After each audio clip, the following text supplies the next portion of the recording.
Whatever the last day of August is. Yeah, the 31st, I mean, I just picked the January last day, July 31st. 31st, August 31st. 31. Yeah, 31, that's when I'm flying out. Right. No, not June, July. Yeah, and those are both weekdays, so no issue. And then, okay. And then what So about the motion for evaluation dates are the February 25th, 2025 to March 31st, 2026, with the town administrator to submit her Whatever it's called. whatever, There's a, it was, Summary. the summary Summary, yeah, summative. summary of accomplishments and Summary of activities, right? accomplishments, yeah, By Yeah. July 31st, you said? yes. And then And the board- evaluations by each individual select board member will be submitted to the chair and HR by August 31st? Yeah, Okay. For 2026, right? Evaluation, Boy. just this year. Let's just get through this year. And then, And, I mean, well, what are we saying? Are we telling her that's what we're proposing moving forward? That, I mean, what are we, No, what are, that's what we're we're telling, we're proposing. proposing this now, yes, and then what are we gonna revisit it? Is that the conversation? yeah. Okay. well, I mean, that's what we're proposing for the dates. I mean, the For this dates year, of at For the, this year? for this Okay. year, because To get through the To get it dates, done. the dates for the summative Yeah. evaluation and the select board evaluations are gonna change next year, because we're not gonna wait until July, Well, right? Right.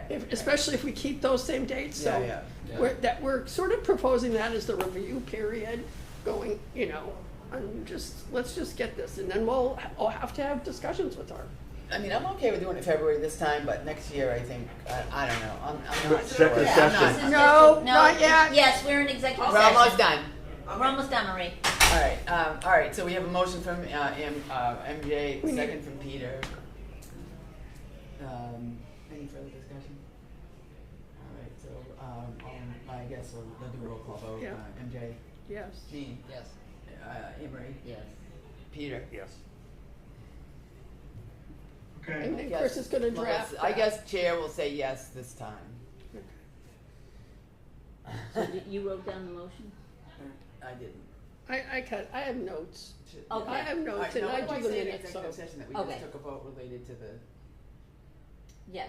We haven't done a final, we we're, didn't Right. have a final. we don't have a Yeah, final I'm vote, just so, not gonna, yeah. I just won't say anything. We then. have- There's no way for it. No We have formal action. continuing formal action. discussions. Yes. All right, I just wanna make sure I don't Yeah, say it that's it. wrong for that kind of a thing. I know this is weird, all right. You got everything? Motion to adjourn the executive session and not reconvene in open session. All right, motion from Peter, do a second. Second. Second from Anne Marie, all in favor? Aye. Oh, Roll yes. call. One, Yeah, two, before- three, yeah, four, roll call, five. sorry. Roll, I like yes, my yes, roll call yes. and I don't do it. MJ? Yes. Jean? Yes. Emery? Yes. Yes. Melissa, yes, 5-0. Thank you, Chris. All right, I'll be in touch with that email. Okay, good luck. All right, bye. Thanks, bye-bye. Sorry about that, that's a crazy situation.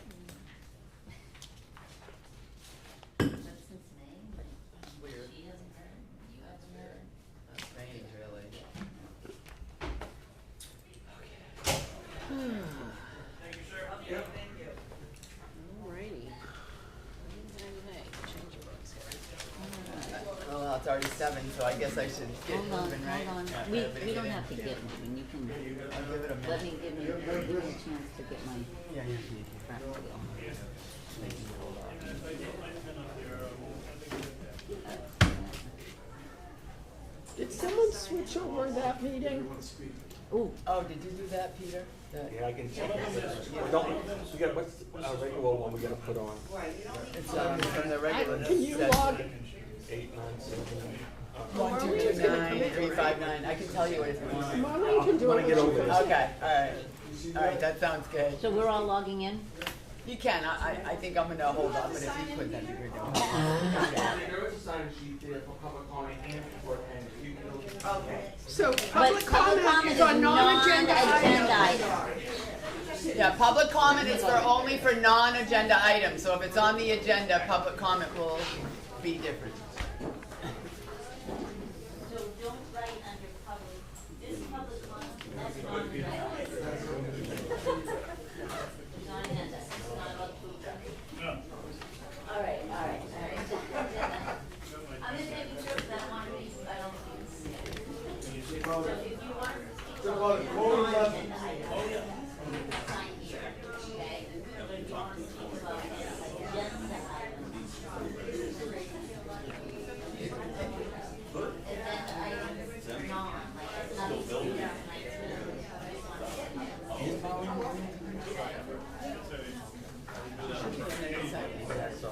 Have her log on.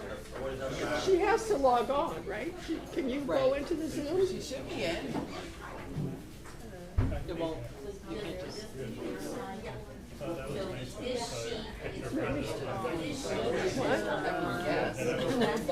That's weird. You have to log on, and you have to be the host, and you have to be able to log on to the Zoom account. Right. It's funny, you It know. can't be anybody. It has to be the right Yeah, person. miss those days. Every time I get stressed out, I think of Brenda, and I'm like, man, I wish Brenda was here. She'd know what to do, you know?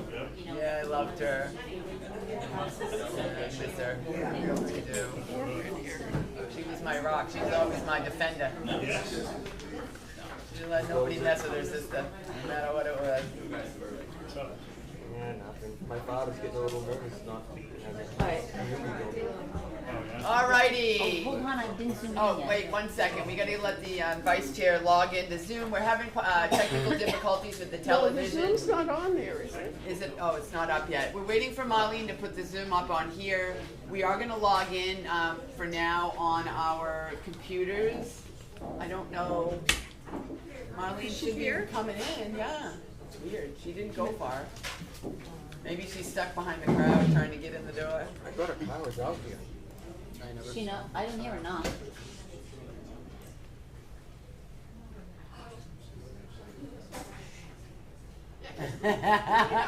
We figured you were stuck in the back of the line there. We knew that. Yeah, no, I sorry. Zoom, it'll pop up on there.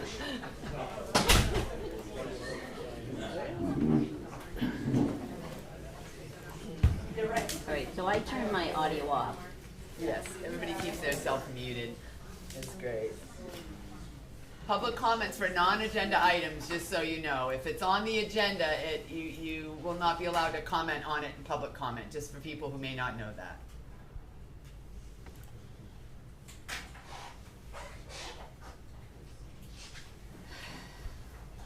Pardon our few minutes late here. Executive session ran over just a couple of minutes, and we're logging into Zoom.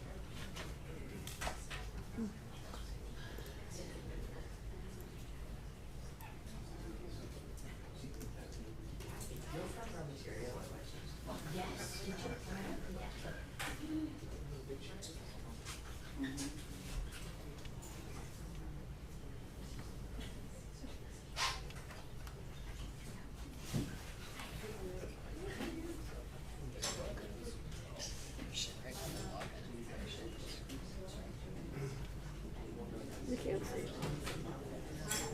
I don't know.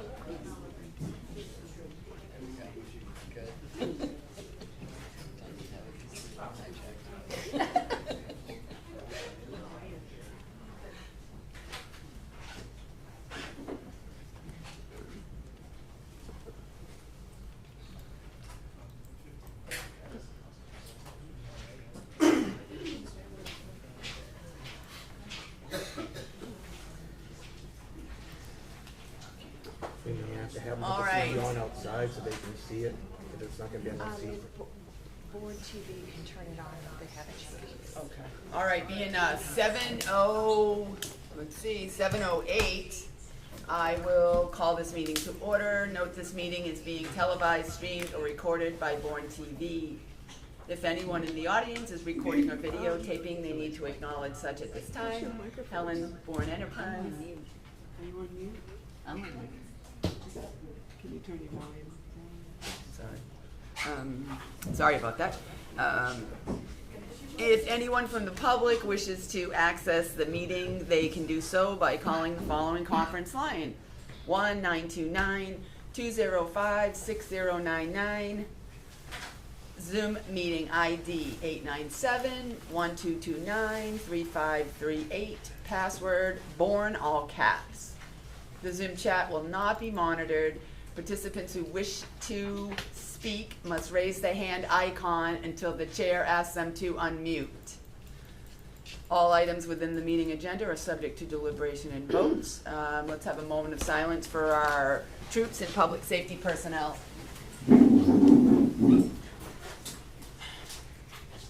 Salute to the flag. To the flag of the United States of America, and to the republic for which it stands, one nation, under God, indivisible, liberty, and justice for all. Thank you for that. So next, Should we, if they want to grab the chairs to bring them in? you could, yeah, there's more chairs. If folks don't want to stand, you can bring some chairs in if you can squeeze them. Apologize for that, but, all right. Next, we have public comments on non-agenda items. Public comments are allowed for up to 12 minutes at the beginning of each meeting. Each speaker is limited to 3 minutes for comment. The select board is unable to respond due to the posting requirements of the open meeting law. Do we have any folks signed up for public comment on non-agenda items? Come on up, sir.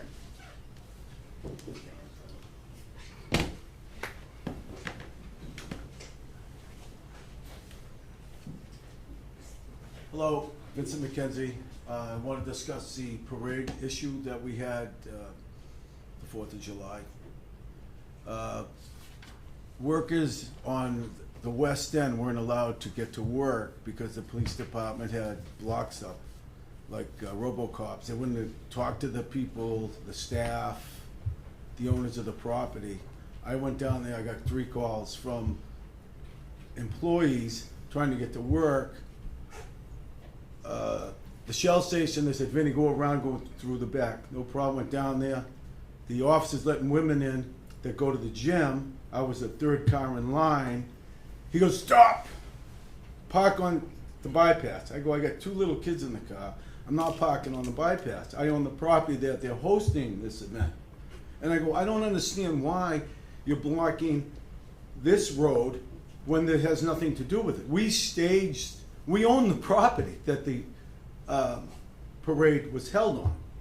And the cop was totally ignorant. I said, well, I'm going anyway, and I went. They chased me on bicycles, and the guy just tased around. It was just totally ridiculous. So I said, arrest me.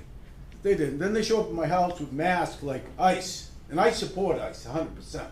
And they're banging on my windows and doors, and it just doesn't make sense. So I'd like the selectmen should get some protocol to defend the workers and the property owners. It's a bylaw. If there is a parade, people get to go to work and home. It's a state and federal bylaw. They have to use common sense, and they did not use any common sense whatsoever. So, I'd like to set up a meeting with the police, selectmen, and resolve it so we don't have these issues. Okay? Thank you for bringing it to You're our welcome. attention. Thank you. Thank you. Do we have any other folks signed up on the non-agenda items this evening? All right, guess we'll get started. So first on our agenda this evening, we have a request. It's Member Mastrangelo had requested that the Select Board reconsider their approval from the March 3rd approval of the Cape Cod Canal Region Farmers Market special event due to the presence of the food trucks. I will recognize her in a moment to explain her request, but I do want to note that I've also asked Town Council Brian Bertram to attend tonight to help the board better understand our jurisdiction and our ability to regulate food trucks in our town. And I will ask Brian to address the board after MJ is finished. Thank you. So the reason that I asked for an agenda item for reconsideration is that there was a consent agenda item for the farmers market on March 3rd.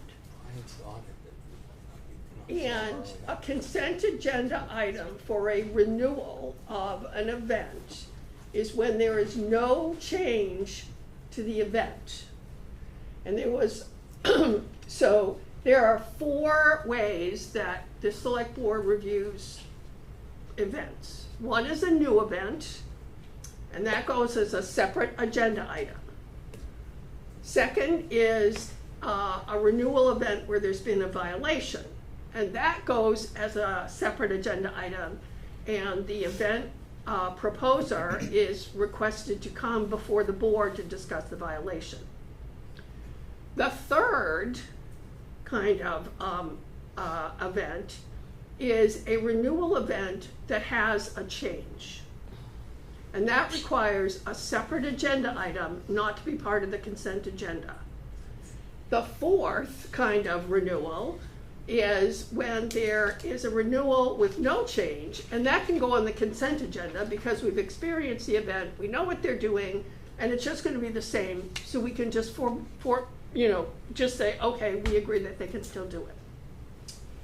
So I was, the select board got correspondence, which is in our packet, from the other event sponsor on Thursday nights, which is the Canal Region Chamber of Commerce, which has been providing free concerts at Buzzards Bay Park for years and years and years.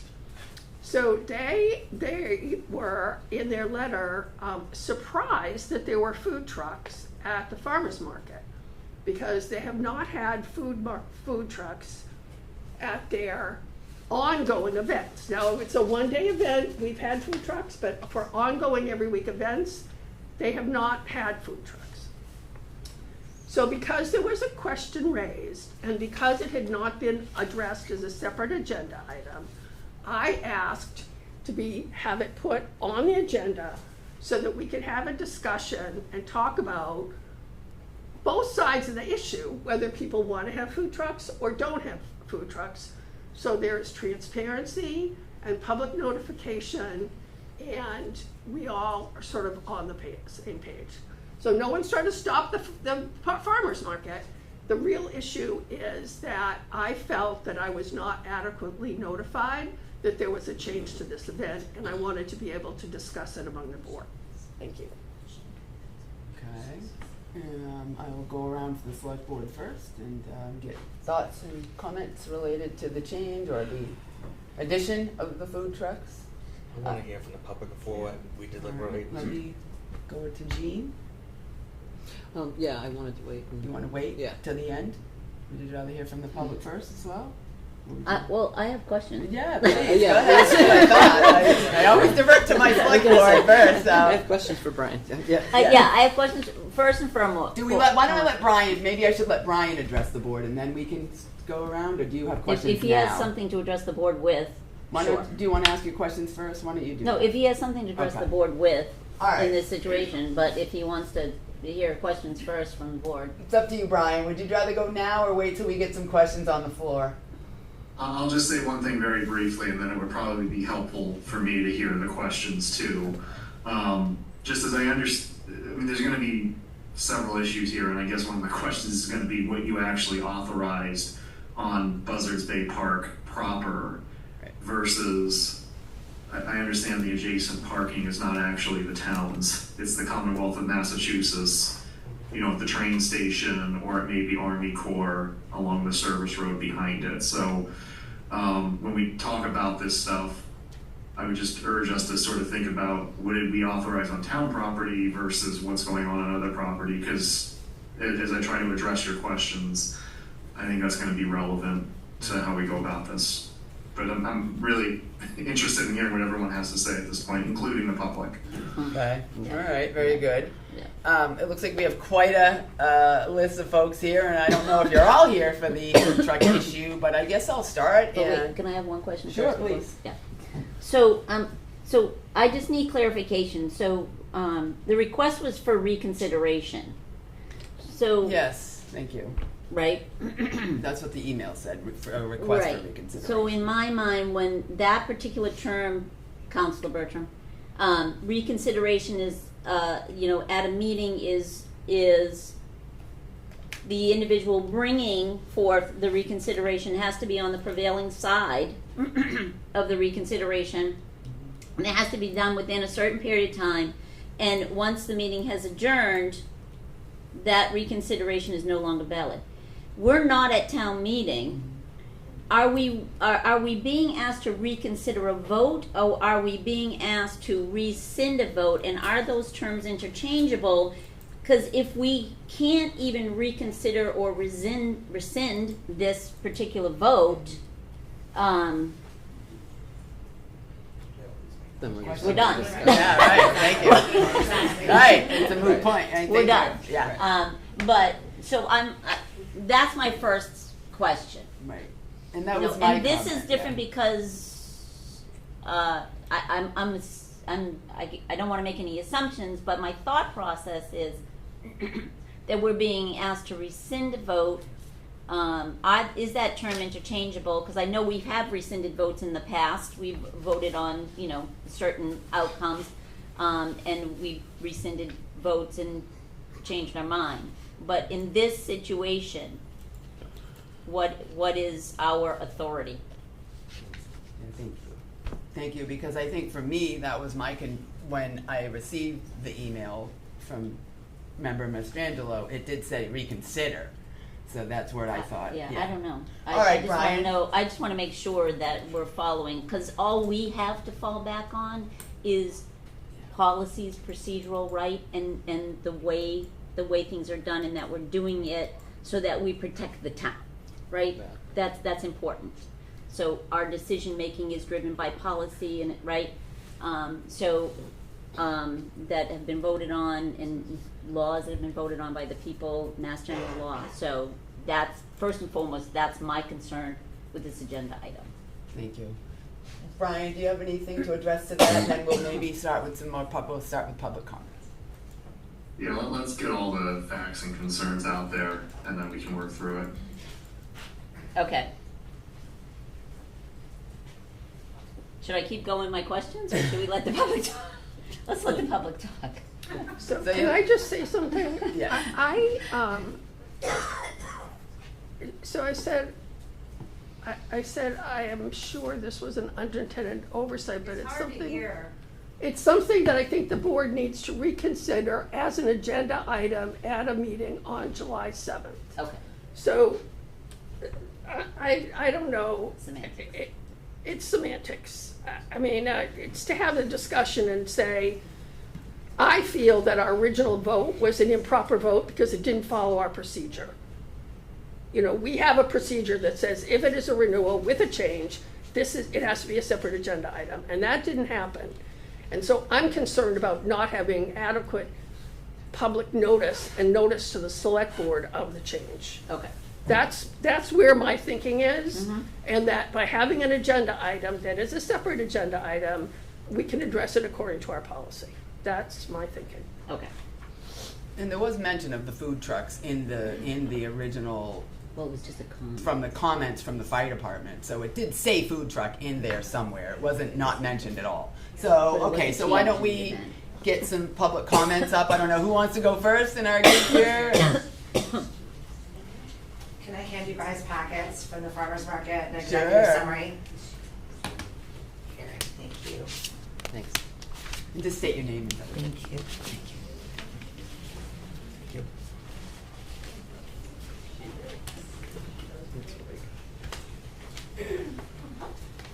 Thank you very much. That was the first thing that I was going to ask. I'm Stephanie Viva Whedon, the organizer of the Canal Region Chamber Farmers Market. I was not going to take your job, Marie. I was going to ask about the town's special events policy, providing a process on permit enforcement and also written determinations as the town administrator or recommendation. And I don't believe that either exists right now. But good evening, Chair Ferretti, members of the board. We have been operating in our second season of the Buzzards Bay Park, and we've got 25 small businesses selling every Thursday night, 3 of which are food trucks. I think we had 5 in the mix at this point. I want to walk through the record on this consideration because I believe the record resolves it. We renewed for 2026. We added food trucks. We added them right away. The application in the town's permitting portal asks, will food trucks be at this event? And we answered yes. The site map filed shows the trucks on the plan. In January, 6 weeks before the vote, all 3 departments reviewed the application. Police wrote no PD concerns. Health set vendor permitting requirements we have followed. And fire directed us to the fire prevention officer, Edgecombe, to permit and schedule food truck inspections in advance. And the town's own 1-page summary sheet in each of your March 3rd packets printed at fire department used the word for word and described this event's purpose as a partnership with the Canal Concert Series. And I note that none of this is unusual. Food trucks are routine parts of events at Buzzards Bay Park, permitted this same way through the fire inspection, including an event on tonight's own consent agenda. Trucks at this park aren't new, we simply disclosed ours. July 2nd correspondence requesting reconsideration initially stated that there were no mention of food trucks in the application. That was corrected in writing that same morning. I appreciate that correction. What remains is a question about whether the item belonged on the consent agenda in March rather. Respectfully, agenda placement is decided by the town, not this applicant. Our job was full disclosure, and the records show we disclosed everything. Our concerns raised about Main Street, the recent letter named 7 businesses. We pulled the location analytics on all 7 of them, and I've provided those reports to this board. Everyone shows games on market night. The top place our visitors come from is Cruatai. The top place they go afterwards is Mahoney's on Main. Thursday visits are double digits year over year, more than tripled. Uncle John's Coffee is extending its hours for the concert nights to capture the crowd. That's exactly what a 12-year national consensus study predicted. And it's what Boston found when it wrote its food truck ordinance under the title Promoting Economic Development. I do economic development professionally, and Thursday evenings in Buzzards Bay are now something that they weren't in May. I'd like to add one practical point. The trucks also exist to feed our vendors, our volunteers, and the people committed to their booths from setup to breakdown. They're part of the event's operations. It's not a restaurant row. Finally, we're acting on the operational concerns. We've reached out to Officer Edgecombe's office. We've approached St. Margaret's about Thursday overflow parking with a donation of the parish so that Main Street spaces stay open for Main Street customers. And I've been in direct contact with the chamber. We've both committed to making concert nights begin Thursdays go smoothly. I have emails back and forth with Marie. I'll close with the scale of what's before you. This is 3 food trucks out of 25 vendors at a Thursday farmers market, disclosed on the application, reviewed by 3 departments, printed on your own summary sheet, inspected through unwinding a Bourne town standard process with 0 incidents, 0.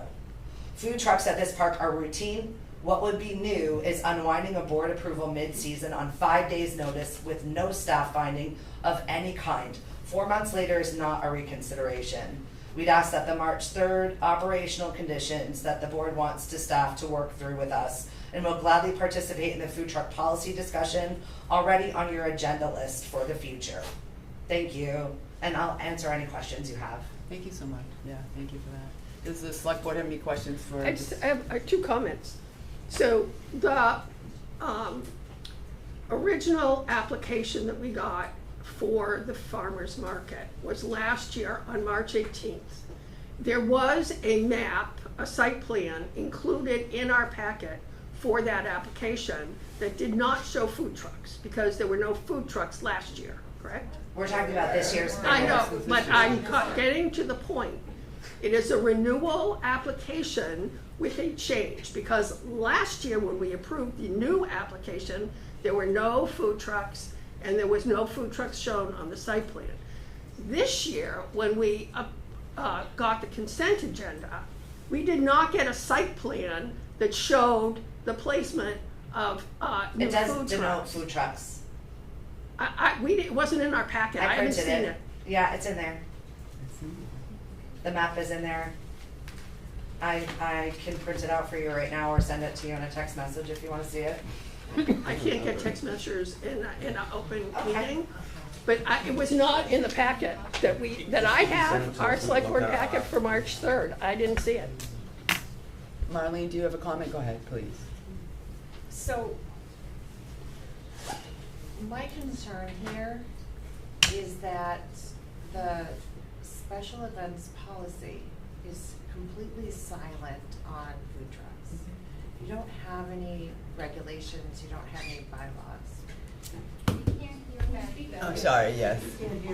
So my concern is that the special event, the board's special event policy is silent on the issue of food trucks. You don't have any regulations, you don't have a bylaw. Your vote for the special event is with regards to Buzzards Bay Park, the use of which is governed by your policy for special events. the food truck checkbox on the application is internal to the departments that have jurisdiction. So that's the crux of my concern here, is that we need, the municipality, the fire department, the health department, inspections, needs to know about food trucks. But the select board special event policy doesn't say food trucks can be at one-day events, but not multiple-day events. It doesn't say it can be at Buzzards Bay Park, or not at Buzzards Bay Park, or at this location, or not that location. So there are no standards of review under the special events policy, which is the select board's vote. Thank you, Marlene. Brian, do you have anything to add now, or do you want to hear some more public comments first? No, we can get through the public comments. Thank you so Wait, much. I have a question. Oh, wait, sorry, please come back, Anne-Marie, sorry, I'm going too fast here. So how does the process work? You are the host, the food trucks, you solicit food, how does it work? Tell me how it works. So we run 3 farmers markets on Cape Cod. We run Mashpee, and we also run Barnstable Green this year. So we reach out to vendors. It starts with a farm, and then people just sign up from a Google Sheet and sign up, and then we slot them in where we have space. And Brooke here is our market manager, and she handles day-to-day operations on the fields and dealing with vendor everything. Vendor absolutely everything. Okay. Holding their hands to making sure that they're permitted. Okay, so I guess my question to council is relative to, you're a for-profit, you're not a nonprofit. We're a nonprofit. You're a nonprofit? Yes. Oh, okay. So you aren't, okay. You're not. No one's making money. I can show you my books. I didn't know you were a nonprofit. It doesn't indicate that. So again. Our vendors are making money. I get those books too. Right. Okay. We tried to drive. Okay. So my other question is. And we're also chamber members. Okay, so let's listen some more to the public then, because I do have another question for council, but let's let the public speak. Yeah, I'd really like to hear too. Let's let the public speak. Go ahead, go ahead, Marie, please. Thank you very much. I'd like to thank the Select Board for your continued support of the Cape Cod Canal Region Chamber of Commerce and our concerts by the Canal Summer Series. For more than 40 years, the Chamber has proudly managed these free community events every Thursday evening throughout July and August, providing family-friendly entertainment that attracts residents and visitors from across the region. The Cape Cod Canal Region Chamber of Commerce is nonprofit, and our mission is to strengthen the local economy by promoting, supporting, and guiding businesses, civic leadership, and social agencies that positively impact the well-being and quality of life in our communities. Everything we do is centered around supporting our local businesses while creating opportunities that benefit our entire community. Last year, we welcomed the Canal Region Farmers Market as a partner with us, the permit holder. We believe the market complemented in bringing additional visitors to Buzzards Bay Park while showcasing local farmers, artisans, and small businesses. However, we learned last week that 3 food trucks were added to the farmers market. This was all new to us during the 8-week concert series. No notification was received from the farmers market to the chamber that they expanded the market to include food trucks. While food trucks certainly have a place at many community events, we believe this situation deserves careful consideration because of its potential economic impact on our existing brick and mortar businesses. Our Main Street restaurants and businesses invest in this community every day of the year. They pay property taxes, employ local residents, maintain storefronts, contribute to the local tax base, and support countless community initiatives. Many of these businesses rely on increased foot traffic generated by the summer concerts to help offset slower periods. It's also important to recognize that the Chamber raises the funds necessary to present these concerts at no cost to the public. These concerts are made possible through the generous sponsorship of the local business community.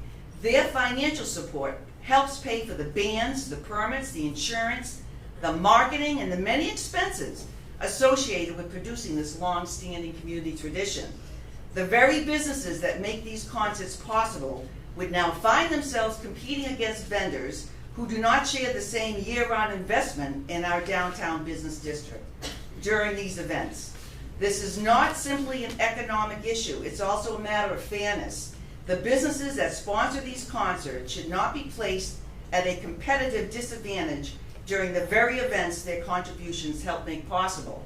In closing, the Cape Cod Canal Region Chamber of Commerce and the Canal Region Farmers Market, we would like to continue supporting them this year. We are respectfully asking that the market continue without the addition of these food trucks for the 8-week concerts by the Canal Series, allowing our existing local businesses to benefit from the increased visitation these community concerts generate. So thank you for your time, your consideration. I'm happy to answer any questions. Thank you, Marie. Thank you. Okay. Do we have any other folks here for public comment? Come on up. Come on up. Oh, do you want, yeah, we got one lady coming up. I'm sorry. So right you can go right after her. Sorry. Are you together? Okay. Perfect. Hi. Hello, thanks for coming. My name is Doris Delpreet. I'm co-owner of Frosty Friends Ice Cream Treats, which is a food trailer. And I was at the farmers market last year with my ice cream push cart, so we were there last year. The question I have is, you say it's for the local residents that... Local businesses and residents. Well, I am a local business, and I'm also a local resident. Oh, can you talk? I'm sorry. Can you address the mic? Yeah, not. I'm a local business. I'm a local resident. I pay taxes to the town of Bourne. Food trucks, unlike brick and mortars, and I did have a brick and mortar before. Food trucks, unlike brick and mortars, have to jam their business season into 6, 7, 8 months. Unlike brick and mortars, who have 12 months to make their money. We still spend a ton of money on permits through the town, cost of expenses, trucks, trailers. Some of these rigs run $100,000 to $250,000 for a food truck. That's more than a lot of these places spend to build out their business.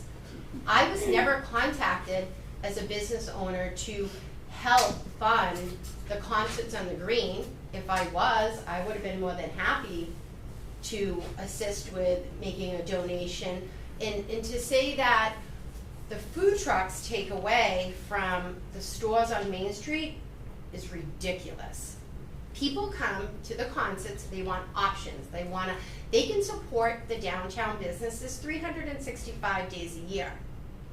One night a week, if that's crucifying the people on Main Street that one night a week, then maybe they're not running their business properly, because there's enough business for everybody to go around.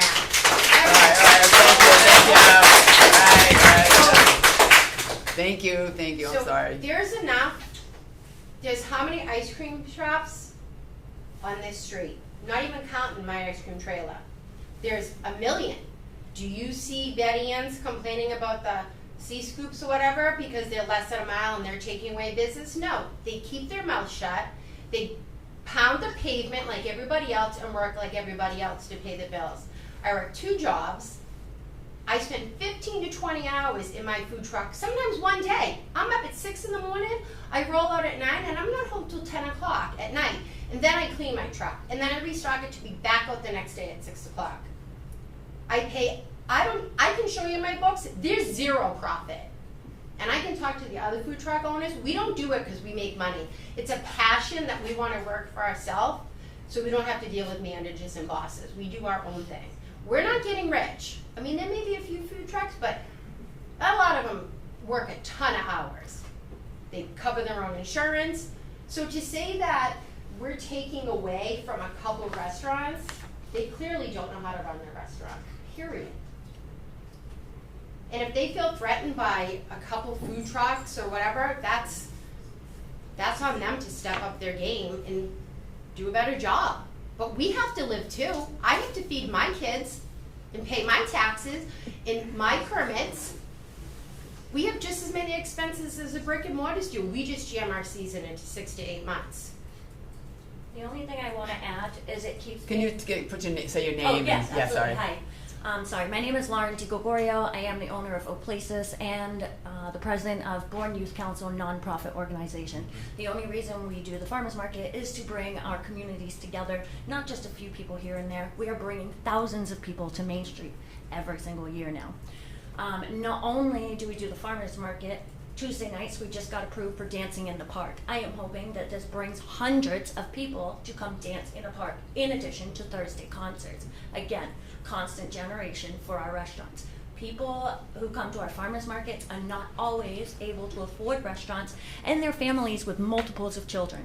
Why do so many of children come to our farmers markets? Because I run the kids zone and I taught most of these kids in town my entire life. That is why we put so much great effort into doing what we do. Lastly, I want to state our few food trucks that have shown up here. Can you just kind of wave your hand? I keep hearing our locals, our locals, our locals. This guy right here lives in the same neighborhood as Shelby in Buzzards Bay. This guy right here lives next to the Mass Maritime, behind the Canal Region Farmers Market. Another one, Doris. I live on Saldo's Way, right across from Bourne Senior. The only other person we have is Adobo, which I believe they are maybe Wareham residents. That is it. We are keeping it local, and we are trying to keep all of our businesses in business 365 days a year. Thank you very much. All right, do we have, take another comment or so, and then maybe we can get to deliberation and vote, if anybody, yeah, come on up, sir, one more.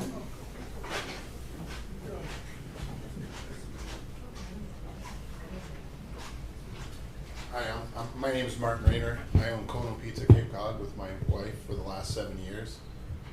We've lived in Bourne nearly 30 years now, so I am a resident of the town. Right? I used to be a chamber member, but I'm not a chamber member anymore. So basically, it feels like we're being stabbed in the back by the chamber. Right? There's other events that we participate in the community. Through the schools. We waive all of our fees for anything in Bourne. We just booked 3 more events today, two more events today. We give back to all the programs from soccer to softball. I don't know if that's what the storefronts do, but I go to two of those restaurants probably 4 times a month myself, right? I don't feel we take away from the businesses in a 3-hour window. When we were there last year, we made it a point that we weren't there because we felt not welcome we weren't welcome. So at 7 o'clock, concerts were there, we closed up our business and we left, right? So if that's the board's decision, like everybody's local, the 3 trucks that are at the thing are local, we all live here. My son went to school here, right? To say that we don't pay taxes, Bourne has the highest fee. We're in 38 towns, Kono Pizza. We have the highest fee that we pay is in Bourne. So to say that we don't pay taxes, or we don't pay event fees and stuff like that, there's other things that we go to, like Canal Days. That's your event. Why would I go to that event? I'm not welcome to that event, right? I signed up for it. Why would I want to participate when someone doesn't want me there? I don't want to affect the other businesses. I don't feel that we do. So, I don't know, I'm just against, I think that food trucks should be allowed.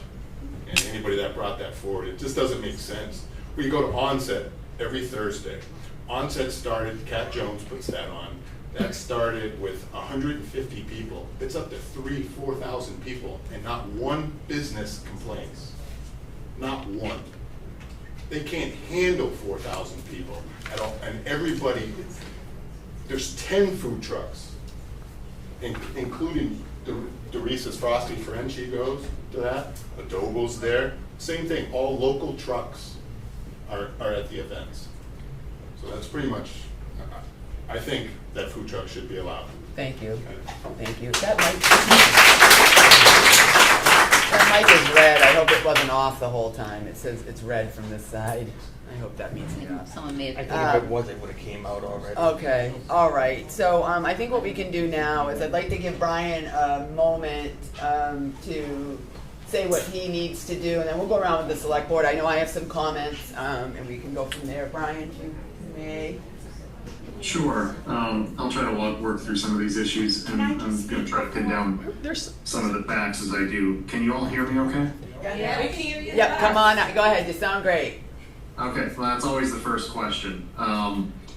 So on the initial sort of procedural question of reconsideration, whatnot, technically under the board's policies and procedures, at least the one that's online, hopefully it's the most up-to-date one, you operate under Robert's Rules of Order. So a reconsideration would have to be on the same night, but you could vote to rescind a prior vote. I'm less concerned about the procedural rules though, a little more concerned about the fact that you have an application for what is essentially a permit, and you would be modifying that. I think that that's really what we should be thinking about and how we apply our policy. So I just want to confirm, as I understand this, the food trucks are not in Buzzards Bay Park. Is that correct? They are. They are. They are. They're within the park grounds? No, No. No, in the parking lot. parking, Let but in the Marlene town will parking. answer, let Marlene answer the question. So it's my understanding they are adjacent to the park, but they are not on town-owned property. Adjacent to the park, but not on town-owned property. Okay, and the reason I asked that question is I believe under your special events policy, you have a section that governs Buzzards Bay Park, and I think it's pretty clear that vehicles are not permitted within the grounds layout, so that would be sort of an initial problem. And I didn't think they were, but I just wanted to make sure. One of the interesting things about this, and as I kind of alluded to it when I made my comments earlier, is that Buzzards Bay Park is town property, and what we're essentially doing with our special events applications is creating a sort of consistent framework for issuing legal authorizations to use town property. If the food trucks are not on town property, but they're on adjacent property, arguably our kind of authority is lessened. Your policy is a little interesting. I agree with the town administrator. There's nothing that's specific to sort of food trucks or how you regulate them or how you do anything. The only thing that kind of even gets close here is again in the Buzzards Bay section where it talks about event associated parking. Query whether that really means a vendor versus parking for people who are coming to the event.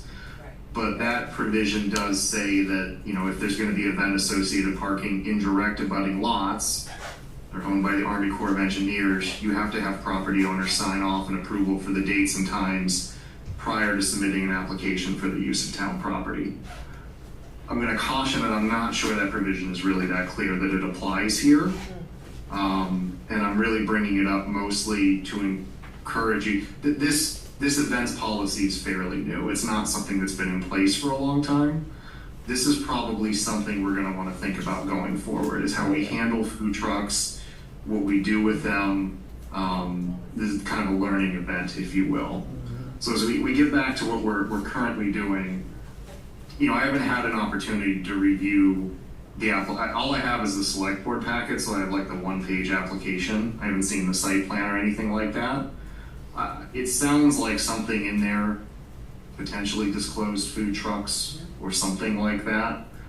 In any event, I think at this point, given that you issued the permit, I would be most comfortable if we just let this event run the way it's running for this season, particularly because we don't, again, have jurisdiction over the adjoining lots, and take the opportunity to sort of look at our policy and say, hey, if there's going to be food trucks associated with this and they're off of town property, is there a way we can regulate that? Can we deal with that in some other fashion and more clearly in our policy, rather than sort of changing the terms of something that we issued previously and that an applicant has kind of come to rely on in planning and other and other aspects of this event, you know, maybe there's maybe a technical issue with whether, as Ms. Nostrangelo observed, there was an amendment to this and it should have gone through a different process.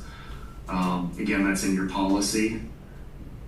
You know, we're the ones who sort of scheduled this up. I'm not really sure that would be a great ground to sort of invalidate or rescind the permit.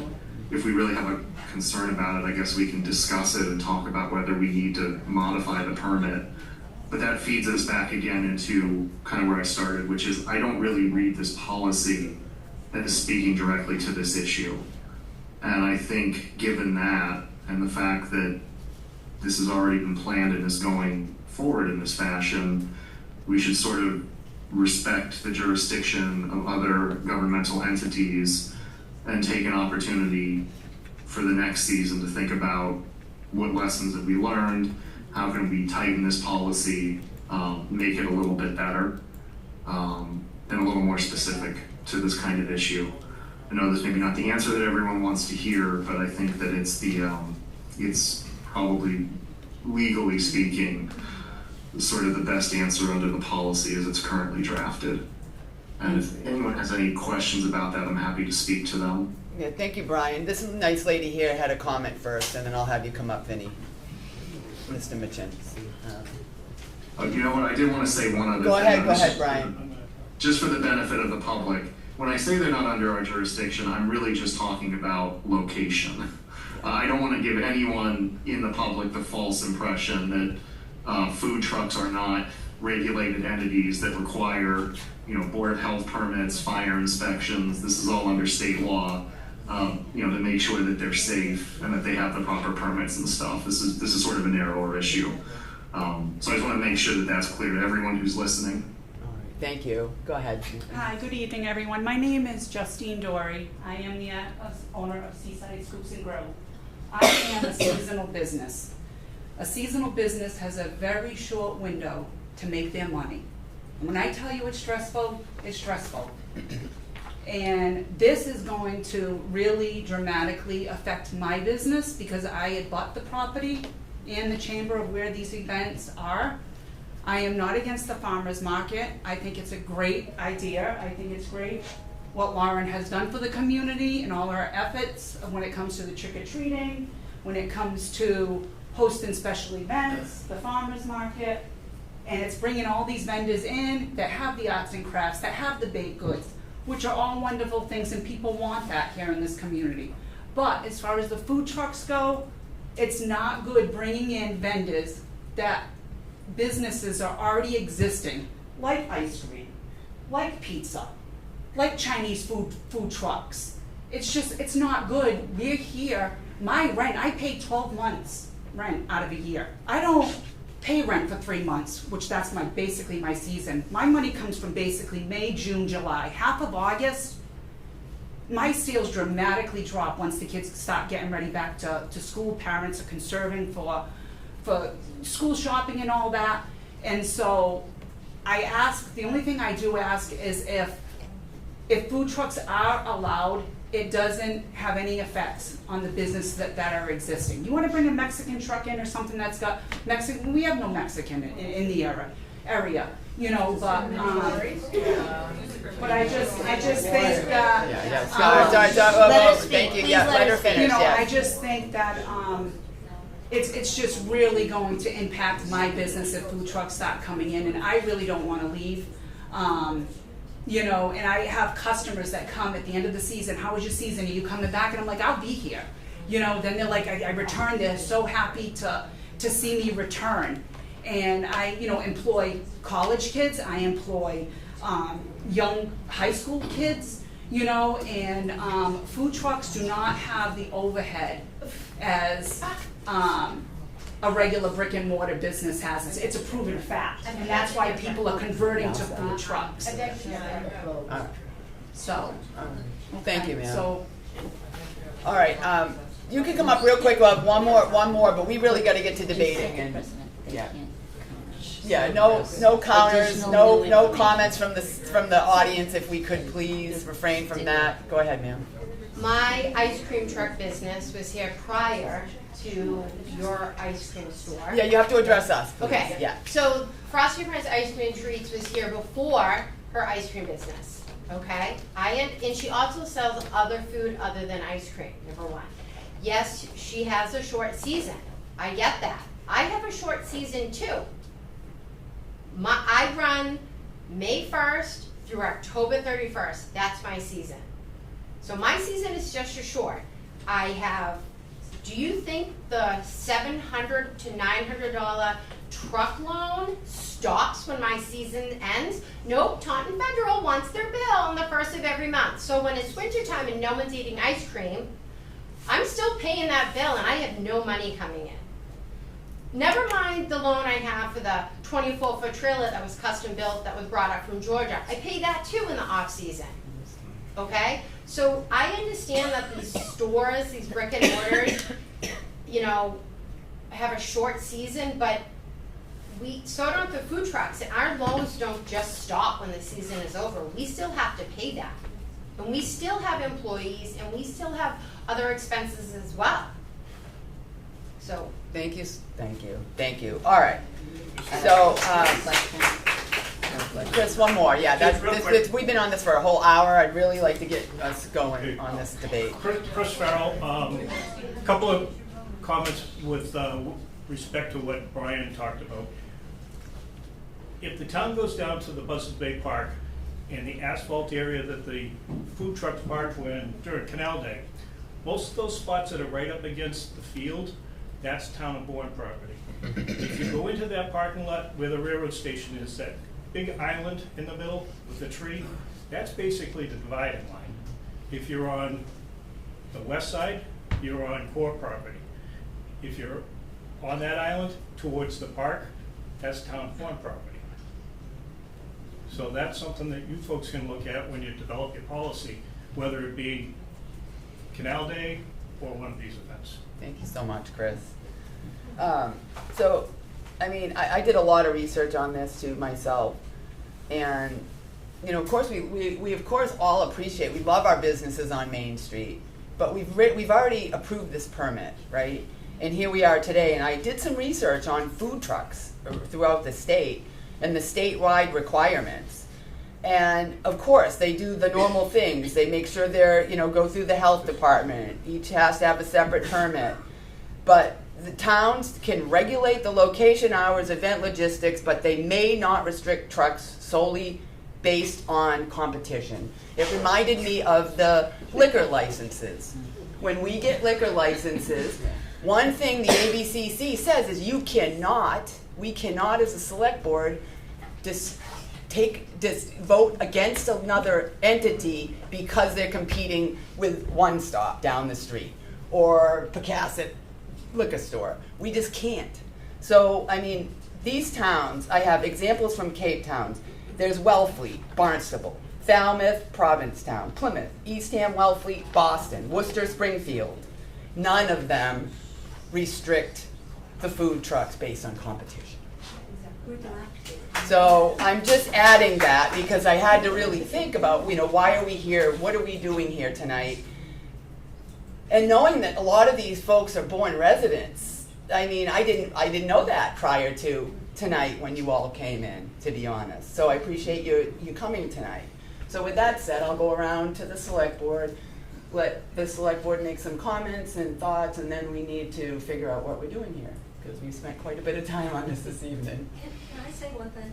If you come up real quick, I will be very right. this will be the last comment. I appreciate it. If it's hopefully it's not the same thing we've heard. If it, No, it's not. Okay. Noreen McKenzie. I own some properties down in Buzzards Bay.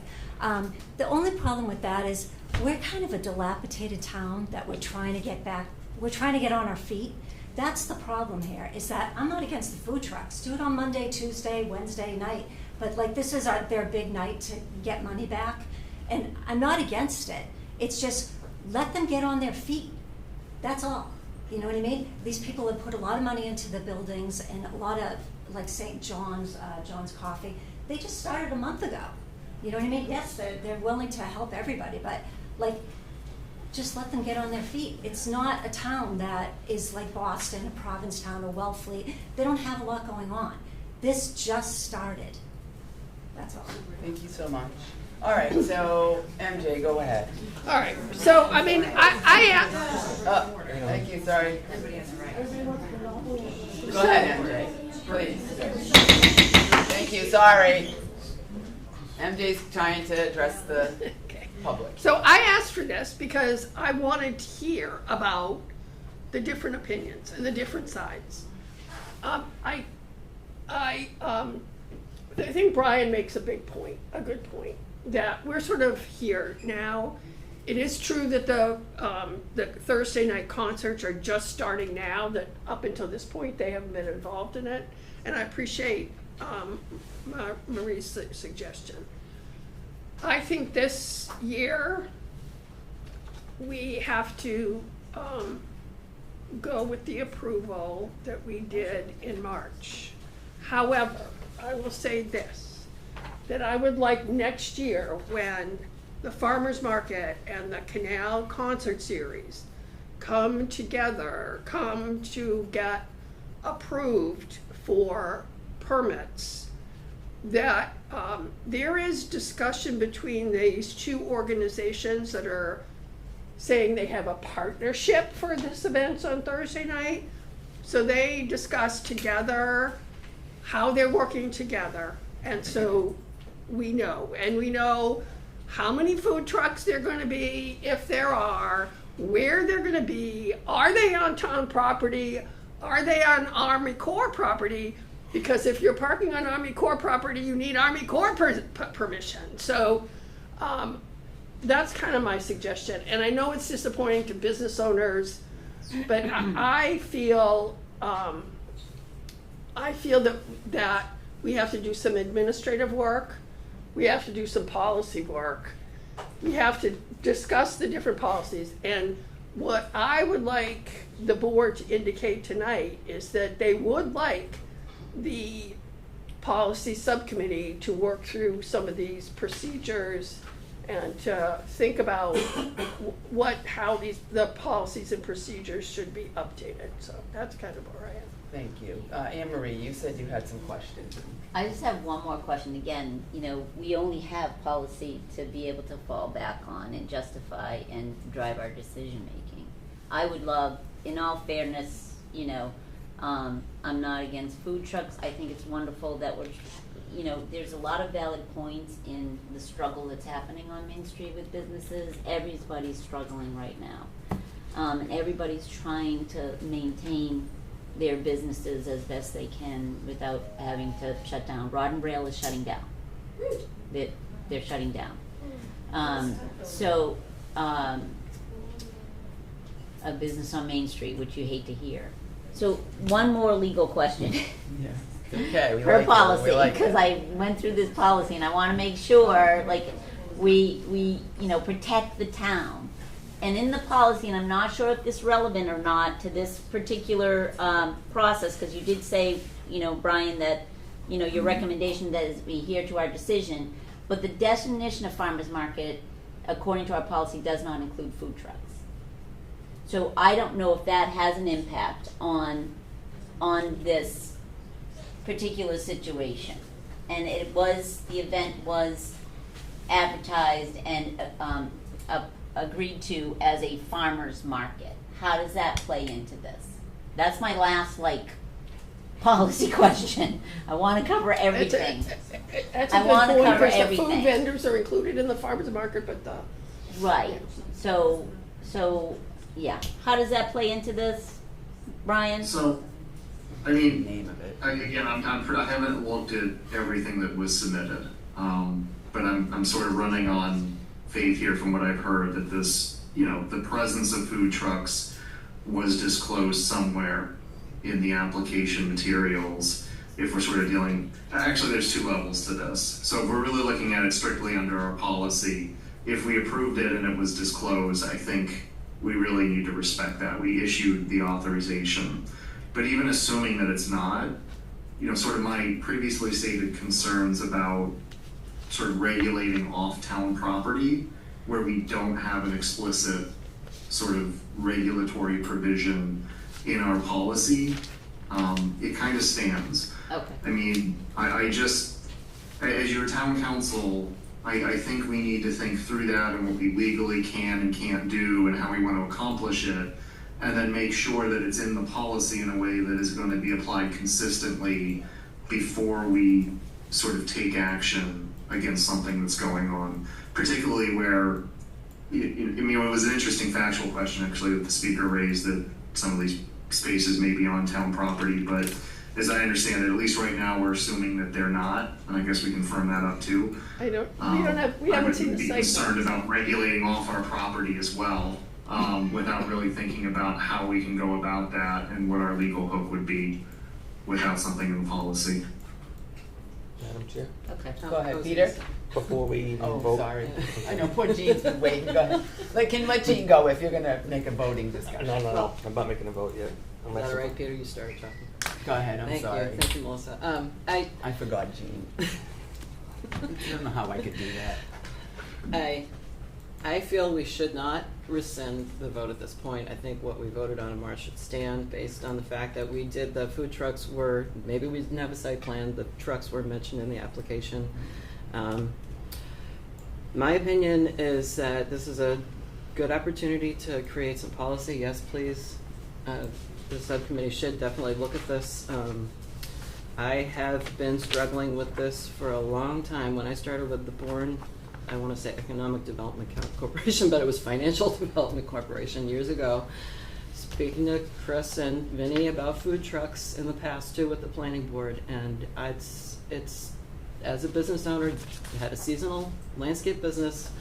It wasn't a food business, but I did work through my way through college on the Cape as a waitress, and we depended on all those busy times, and even a rainy, a non-rainy or a sunny Wednesday evening when everyone's out barbecuing, it can be really slow. It just breaks your heart because you only have a few months to make money. So I can appreciate all the struggles, but I truly feel with the right policies put in place, with the distances set, so there's a good distance between the food trucks and the brick and mortar businesses, like other policies and other towns have, can only drive foot traffic on Main Street. We need people walking up and down on Main Street, looking at windows, looking at empty stores. Maybe it's somebody that wants to come here and do something. I'm one of those creature of habits, so my husband and I tend to go to the same place, order the same thing all the time. So if we have an opportunity to go into town, visit a market or a canal day, take a look at a food truck, but then walk down Main Street and look at the window of the restaurant, look at the seating, look at the menu, make plans to come back. This is what we want to do. We want to work together. It's a shame that we've got a bunch of Bourne businesses in the room together, and y'all are arguing. I mean, we need to be working together. Yes, our town, I mean, it's been years, and we've been waiting. We have a beautiful park. You come down on a good afternoon, and that place, you can see the promise. You can feel it. And I really feel it's only going to drive more people to the brick and mortar businesses in the long run. And having to pay rent and having to have extra overhead besides owning a brick and mortar store itself is just an additional burden, and it's a struggle. It's really expensive. And I'm sorry, but I really feel that the food trucks and more foot traffic on Main Street and the more people that come through can only be a good thing for Buzzards Bay. Thank you. Go ahead, Peter. I will in a second. I was waiting for the gallery to. Go ahead, Peter, yeah. It's hard because, and don't kill the messenger here when I say this, Marie is doing her job as director of the Chamber of Commerce. And she is advocating for her bosses, basically, the members that pay for this. So for her to be here and speaking like this, I don't fault her for it. She's only doing her job. Now, I know how it is on Thursday nights in the park because I'm one of those people there at the chamber table, volunteering for years.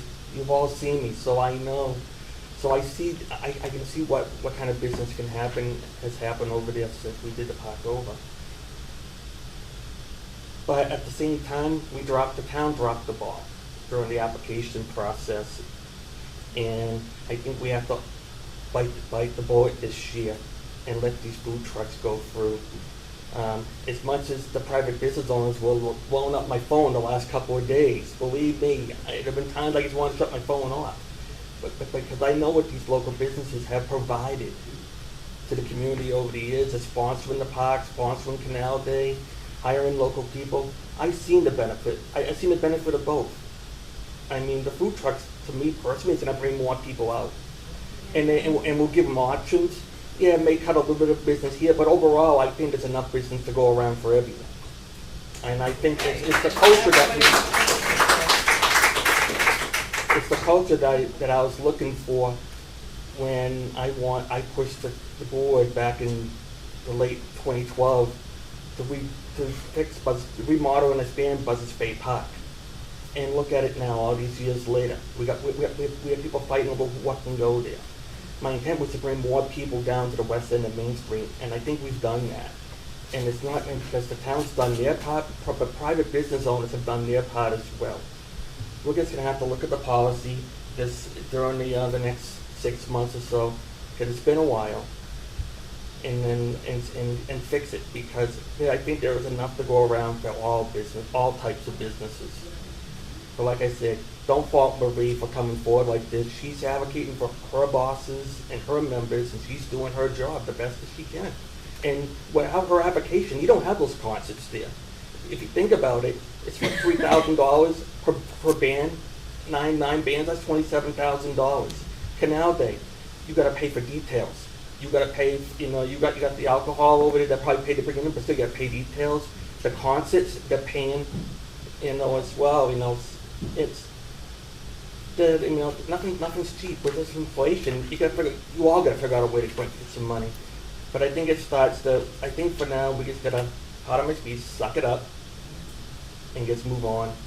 But then during the course of the winter, we're gonna have to fix this policy once and for all. And when you guys come in next March, have your act together. But when you come in together, I want this as a joint venture, as it was intended. I don't want any surprises, because now we're here and we're looking like the bad guys. Marie's looking like the bad person, when communication is key and we want everything accurate and all the information up front. Bottom line. All right. So with that in mind, Madam Chair, I make a motion that we take no action on this request. Do we have? You don't need a motion. We need a motion. And we just don't do anything then. Yeah. We're not doing anything. That's the end of it. I don't think it's a matter I don't think anybody needs to suck it up. I think that we've done what we think is fair, and that's what counts. It ain't about sucking it up. Could we have a vote, though, to refer these issues I to make the a motion that we refer this issue to the policy committee. Okay, do we have a second? I'll second. All right, we have a motion from Jean to refer to policy subcommittee, a second from MJ. All in favor? Aye. All right. Can we put 5 minutes? Yeah. I mean, Tubby though, because I don't want to be here till midnight. I want to pee. Can I do that? Yeah, go ahead. I have to go. We have to define someone where our parking is. Yeah. Like, I I think the parking go along, but we've been getting some things, I'm not sure where they're showing that putting food trucks is on our jurisdiction. Thank you. Thank you. Thank you. Good night. Good night, Vinnie. One thing, you don't have the authorization to use other people's property. Right. And these food trucks are threatening people that the storefront owners heckling everybody that's talking. It just didn't make any sense. Oh, I didn't hear that. Good night. Thanks, Vinnie. No, he's talking about the audience. people addressing the audience instead of us. Heckling people. Well, I tried to stop them. I mean, we did our best to keep our order. I mean, you can only do so much with a group of people. I mean, It's human. Keep going. Just keep going. All right, Peter's not here, but I got to keep moving here. We've got special events is our next next event item, and Finny, these aren't new. Are they? Do you want to? So actually, if I have one thing so the the event is not new, however, there are some modifications. Okay. But for Finney's Harbor, for the alcohol, I'm gonna ask you to not vote on that tonight and table it. The alcohol information came in a little bit later, and we have not had a chance to complete our review, and we do not have the police department's comments back. Okay. So we'll vote on that one first, so do we have a motion to? May I speak? Oh, you wanted to speak? Oh, come on up, ma'am, I'm sorry. I think I actually had that. Hold on, wait 1 second. I was going to ask you to come up to the podium.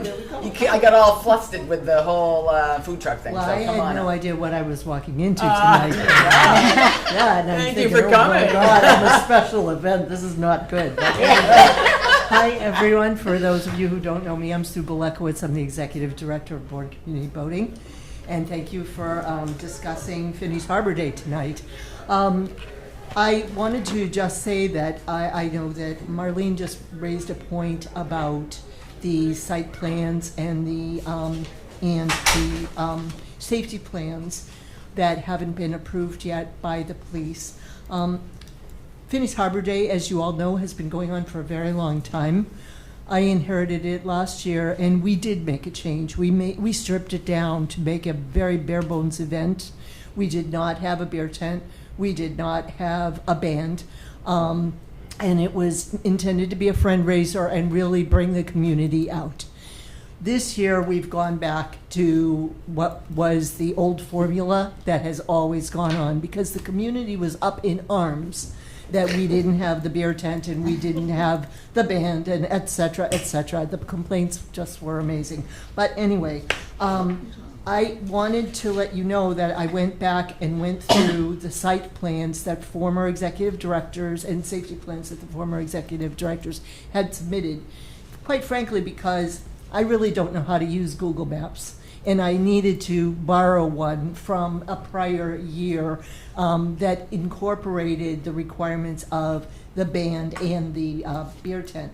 So the plans that I have submitted are virtually identical to plans that we have submitted in the past. The one difference on the site plan is that we added the marionette performance because that's new this year. So we're gonna have a marionette performance under the big tent.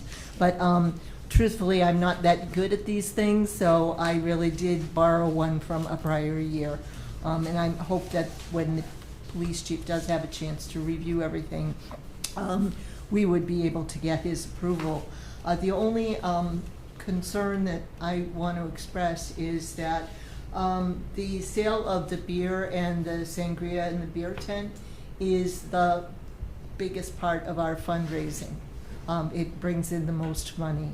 And we are requesting a donation of beer from Anheuser-Busch and requesting a donation of the wine to make the sangria from Martinetti's.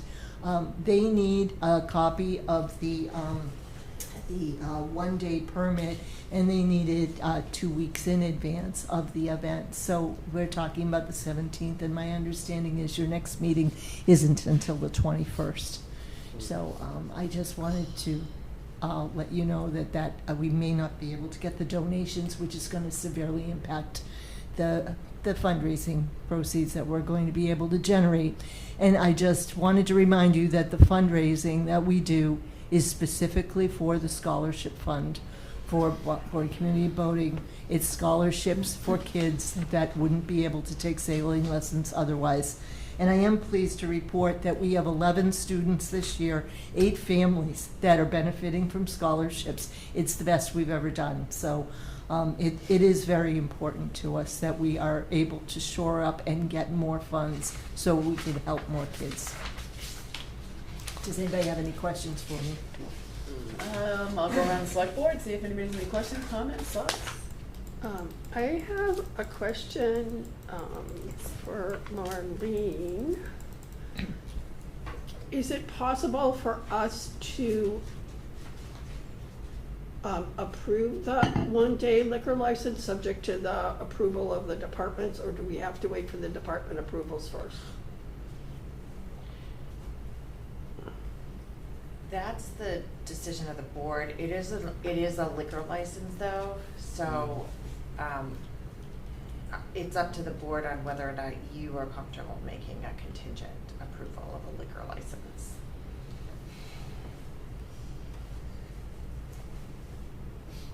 I know policy is policy, but I have nothing not to think that everything will be in time, and I trust that this group will do what they need to do. I mean, I have no problem having a motion, supporting a motion to contingent it on the town departments, making sure that they're all in order by the time that the event comes around. If they're not in compliance come that date, then they don't have it, they don't have that portion of it. Is there some other way you think we should do it? Or have another meeting in between. We could do a Zoom meeting before the We can 17th. do an emergency meeting, that's all. I'd have to call a quick 10-minute. I'd rather do that. Yeah. I would rather see paperwork, I would all the rather- necessary. I would rather dotting do that as I's, well. I mean, crossing I can make T's, the time in and any day in an hour. recommendations from the departments and get approvals. Does that make sense to maybe schedule a quick Zoom to approve it before if it comes in? I will let you know, Melissa, Okay. once the police have finished their review. Okay, all right. But we can approve agendas item 6A, I, and II. Yes. All right, so we have a motion. So- So moved. So, We have a well, motion. Then you have a special date on August 1st, 2026, use of Monument Beach and one-day entertainment license. Okay. Do we have a second? Second. All right, second. Motion from Anne Marie, a second from Peter. All in favor? Aye. Aye. All right, 5-0. All right, good luck. Hopefully you. And so what what does we're this mean? saying is for the, Yes. for the one-day liquor license, And the we waiver to can use. schedule an off-cycle meeting, so as soon as it's approved, We got 48 hour. we need chair will get 48 hours to notification. post, and we'll Yes, post some I will Zoom post, meetings. I Would you will, like me I to will, be at the I'll Zoom? No, work you with- don't have to be. Okay. Yeah, It I'll can work be a with Zoom meeting. Marlene, and then as soon as we get the information, I'll work with her and the vice chair to schedule an agenda item, and then we'll all hear it. You do not have to be present. I don't But you mind. can if you want. But you can if you want. It's Yeah. usually daytime. We use those Zoom Yeah, meetings, as long we do as it we noon get or it, something. as long as we get a quorum of 3, we can conduct the meeting. Yes, yeah, just to approve that one thing. Oh, All right. well, I wanted to thank you very much for your special consideration of doing a special Zoom meeting for us. I really appreciate it. And honestly, as Peter said, if there's anything that needs to be, another I needs to be dotted or a T crossed, I'm happy to make sure that happens. Thank you so much. Thank you very much. All right, so next we have use of Chester Park. Do we have a representative from the Monument Beach Civic Association here to tell us a little bit about the event? Is there anyone on Zoom? All right, so do we have a motion to approve the use of Chester Park for Monument Beach Civic Association's annual meeting and potluck dinner on August 6, 2026? So moved. Second. All right, we have a motion from Peter, a second from Anne Marie. Any further discussion? Hearing none. All in favor? Aye. Aye. All right, so moved. Okay. Get my notes here. Where am I at? So next, before we get to the substance of this discussion, I would like to take a moment to invite Eleanor McKay to the podium. Eleanor recently joined the town as the building commissioner, and I'd like to give her a few minutes to introduce herself. Well, hello, good evening. I'm Eleanor McKay. I am very happy to be here and be working with Bourne. It's just a fantastic experience so far. I've had an excellent time with the town administrator and with the building department and the other inspectional services teams, and you guys have a wonderful team in that town hall and outside of town hall. The fire department, the DPW, the police department. It's just a fantastic group of people. I'm really honored to be among them. So thank you so much. Thank you. Tonight I'm here to talk about. Actually, sorry. I'm sorry. Yeah. Melissa will probably come back to you, but she has some other things to say about it first. Excellent. Sorry. Okay. Thank you. Okay. So, I'd like to first thank you for introducing yourself, and now I'll give the floor to the town administrator, right, to do a brief introductory remarks, and after we hear from Marlene, wait a minute, am I in the wrong thing here? No. Yeah, No, you're right. That's right, Handicap okay. parking. I will invite Deb to discuss her specific requests for the community building. Yeah, and Deb is on Zoom today. Yeah. So, we sent out a supplemental packet to the select board yesterday. So Deb's request is in your packet from last Friday, and some additional information was in the supplemental that you received yesterday. And there are a number of issues that I just want to untangle a little bit before you start your discussion. One issue is the improvements we need to make for the existing handicap parking spaces. And right now, Eleanor has had a chance to take a look at the community building and Taylor's Point Marina, which are the two properties that there were the immediate requests for. As she has time, she'll continue to work through the other town properties so that we can also start addressing the compliance issues with height of signs, pavement markings, van accessible striping. And as we get these reports from Eleanor, I will work with Matt and we'll address these. So we'll program them into the work plan, we'll order the signs, and we'll start making these improvements. There's another issue that really rests with the select board as a policy issue, and as you'll see in Eleanor's notes, and as she'll talk to you tonight, there's a minimum requirement on the number of handicap spaces that we must have based on sizes of parking lots, number of spaces in a parking lot, and the uses associated. Eleanor has had a chance to look at these two properties and has done the analysis and has confirmed that we actually exceed the minimum requirement on both of the properties. So the immediate requests are to provide additional. So I just want you to understand that that the town is providing more than the minimum already. So I think that there does need to be some consideration at the policy level about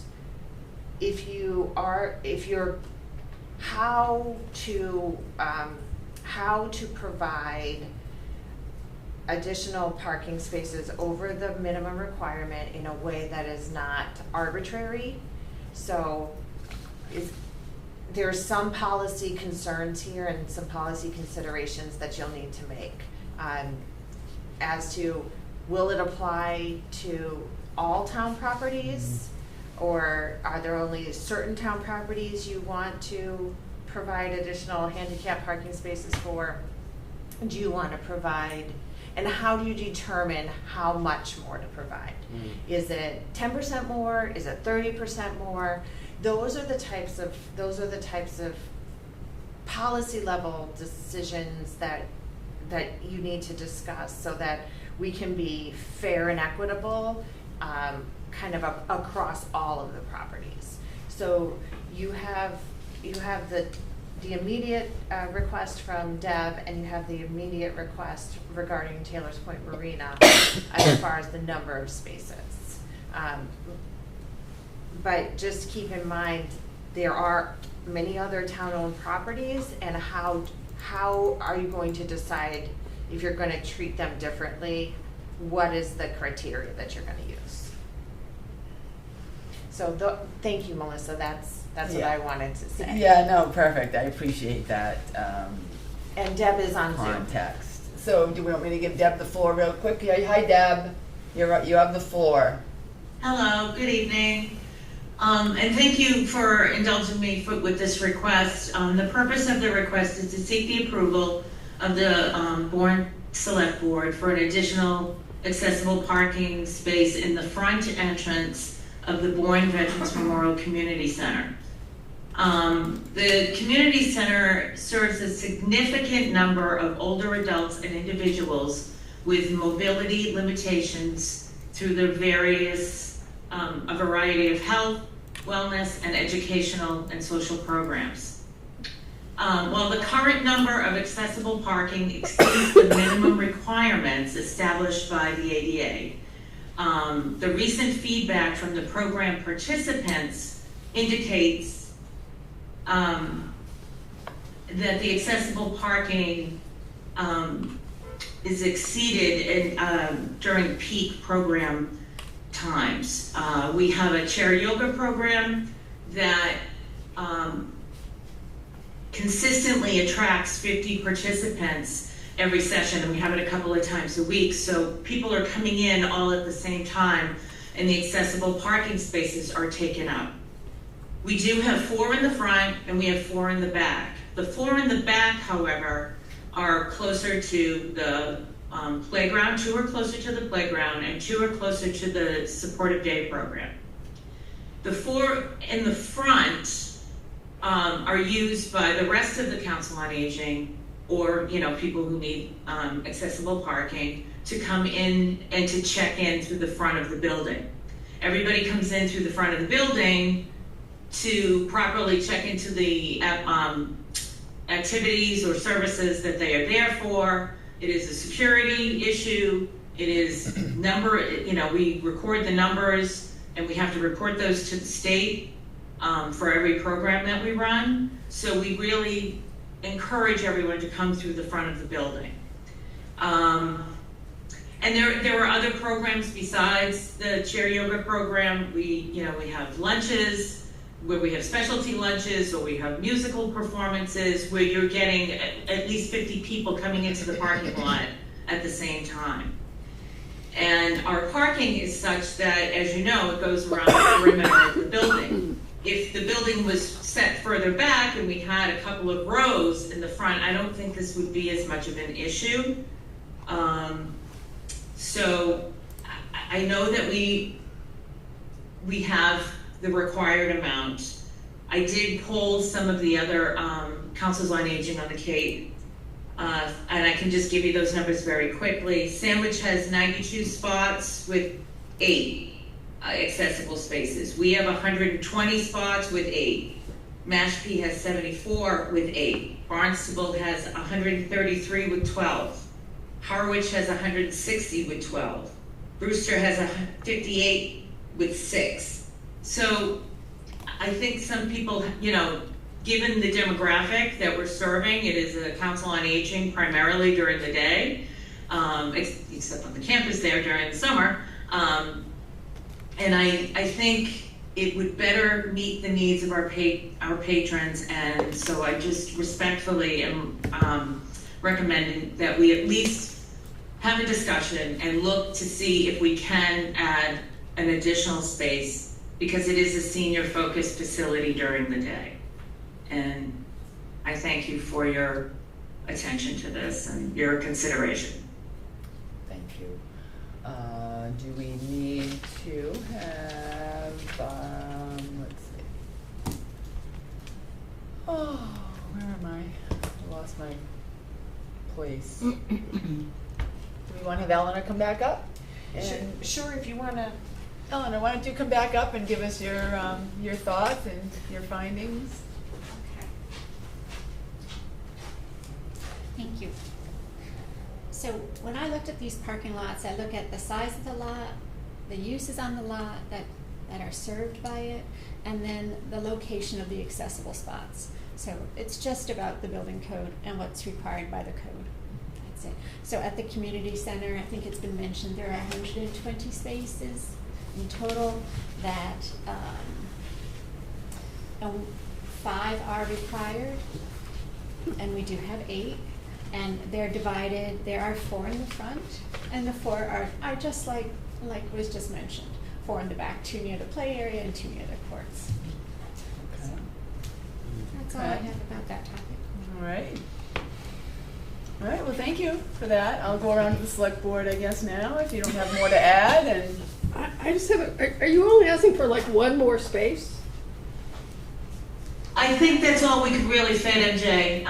To be given the, I was out there with Steve Gabaza today. We were looking at the, you have to have the wheelchair accessible come up on the curb. Right. I think that's all we could really put in the front. An additional one. All right, thank you. Jean? Oh, go ahead, MJ, if you got. Well, I mean, it looks like most of these other senior centers have almost 10%. I mean, they're sort of more consistently around 10%.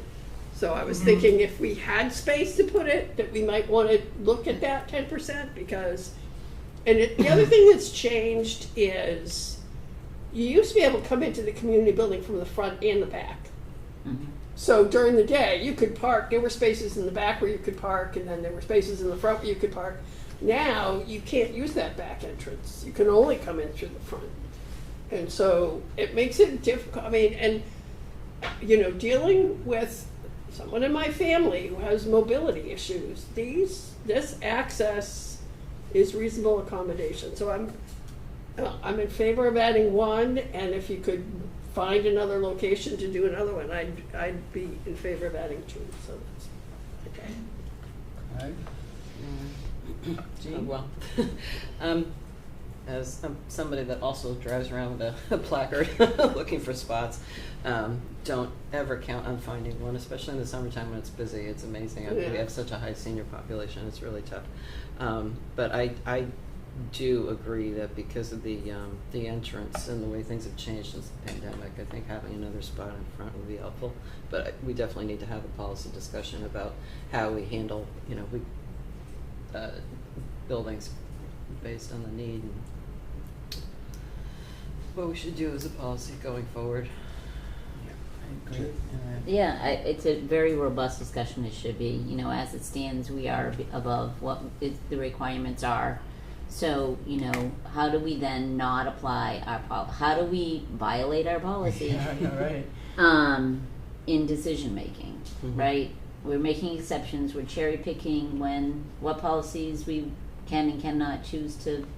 I mean, we just had a huge arguments about a policy relative special events, and we adhere to the policy. Now we're talking about not adhering to a policy. I'm really confused. Yeah. I kind of hear you. And policy governs our decision making. So in this decision, I'm not opposed to. Yes, I mean it is the programming here during the day for our seniors is amazing,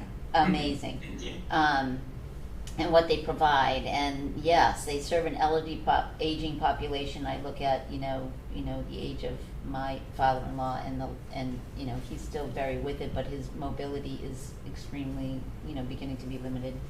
I don't know how to I honestly don't know how to answer how we add this right without violating our policy. What do we do? What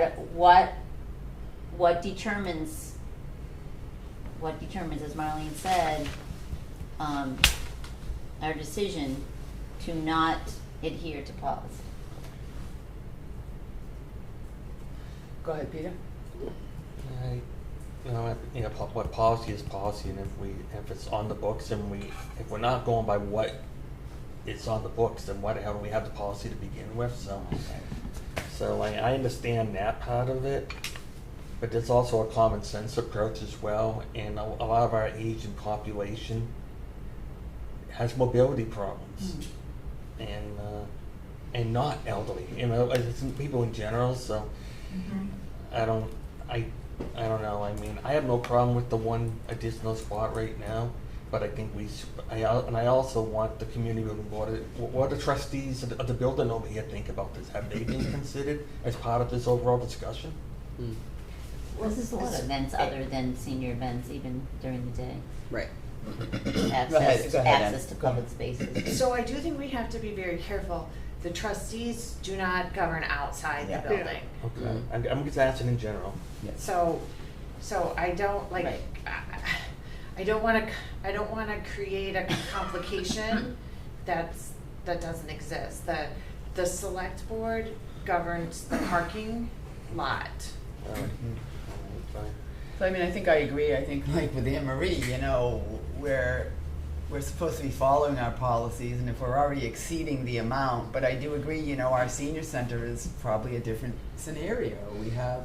It's unique. It's unique, right? It's not like, you know, our Monument Beach Marina or other places like that where there's not a constant population of senior people. And I mean, I have a handicapped grandson who's in a wheelchair, and his mother has to push him around everywhere when she drops my granddaughter off here for volleyball and things like that. So it's certainly, I don't think one space is going to hurt, right? But what happens, my worry is that, you know, I think it's I think we should, but then we have to, you know, discuss how do we handle the other requests we'd had for sort of, oh, well, you know, I have an uncle who really needs an extra space. I mean, we can't be one-offing and doing favors like you said. We can't make it look like we're doing it for one and not for the other. So how do we do that without creating that you did it for them, but you didn't do it for me? We get that. We know we're going to hear it. Right. Yeah, I mean, Definitely. yeah, all even, you know, like the So case that's in my we're not worry. talking about Taylor's Point, but we will be. Well, right, I mean, that was sort of what I was accessibility in thinking. Hen Cove Right. for it's non-existent. Right, Like, I right. mean, you know. So, you know, maybe it's like you said, a policy decision where we get to the point where we maybe, you know, for our senior centers, it is a different scenario, but I don't know as if it's written right now. So how do we vote this, right? How do we do this? I just have one thing to say. So one of the things, and it's on our agenda, okay? Our agenda says reasonable accommodations for people with disabilities are available upon request. And when we had this before, and I started looking at marinas or places where people live, when there are demonstrated needs based on a disability, it's an accommodation that we are supposed to make. So it's a little bit different than you did it for him and didn't do it for me. It's on a demonstrated need of disability and meeting that need. So I would suggest that we approve of the additional parking space at the community building, in additional handicap space, and refer the issue of the policy issue of how we would express our policy issue of making reasonable accommodations into a policy. We don't really have a written policy on handicap, we're just following the rules, right? Right. The minimum rules. Which we are There's exceeding minimums, at this point, you know, right. so what's Right. our policy? Right. So I think it's important to make reasonable accommodations when necessary. All right, so is that did you just make a motion? Yeah. What was the motion to add? To add the One space. one requested additional space at the community building, handicap as All right. requested. Peter second. Do we have any further discussion? Hearing none, all in favor? Aye. I'm abstaining. You're abstaining. Okay.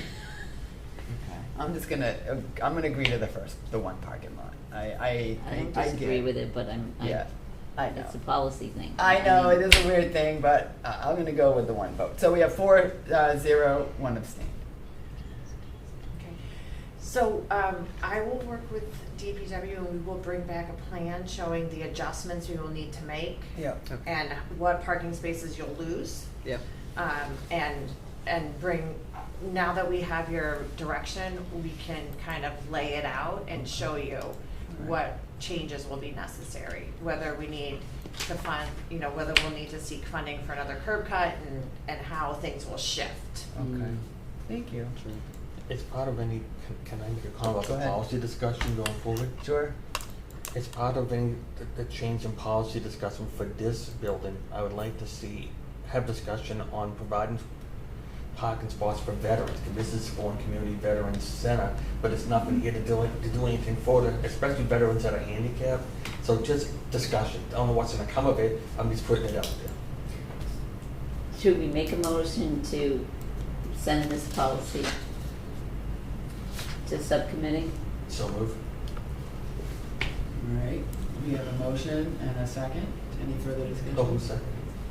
Oh, did you get a second? Oh, I made the motion. You made the, I thought you seconded. Oh, okay, for fine, well. Second from Peter. I thought I heard you say second. Yeah, That's like under your breath over there. But I must be hearing things. No, like, I thought I heard it too. It's getting 9:15. It's running late here already. That was a long discussion we had on that. All right, so we have a motion and a second. Any further discussion? Hearing none. All in favor? Aye. All right. 5-0. Okay. Thank you. Thank you. Thank you, Eleanor. Thank you so much. We do have a next agenda is I keep losing my spot. Taylor Point Marina. Taylor's Point Marina is B is next actually.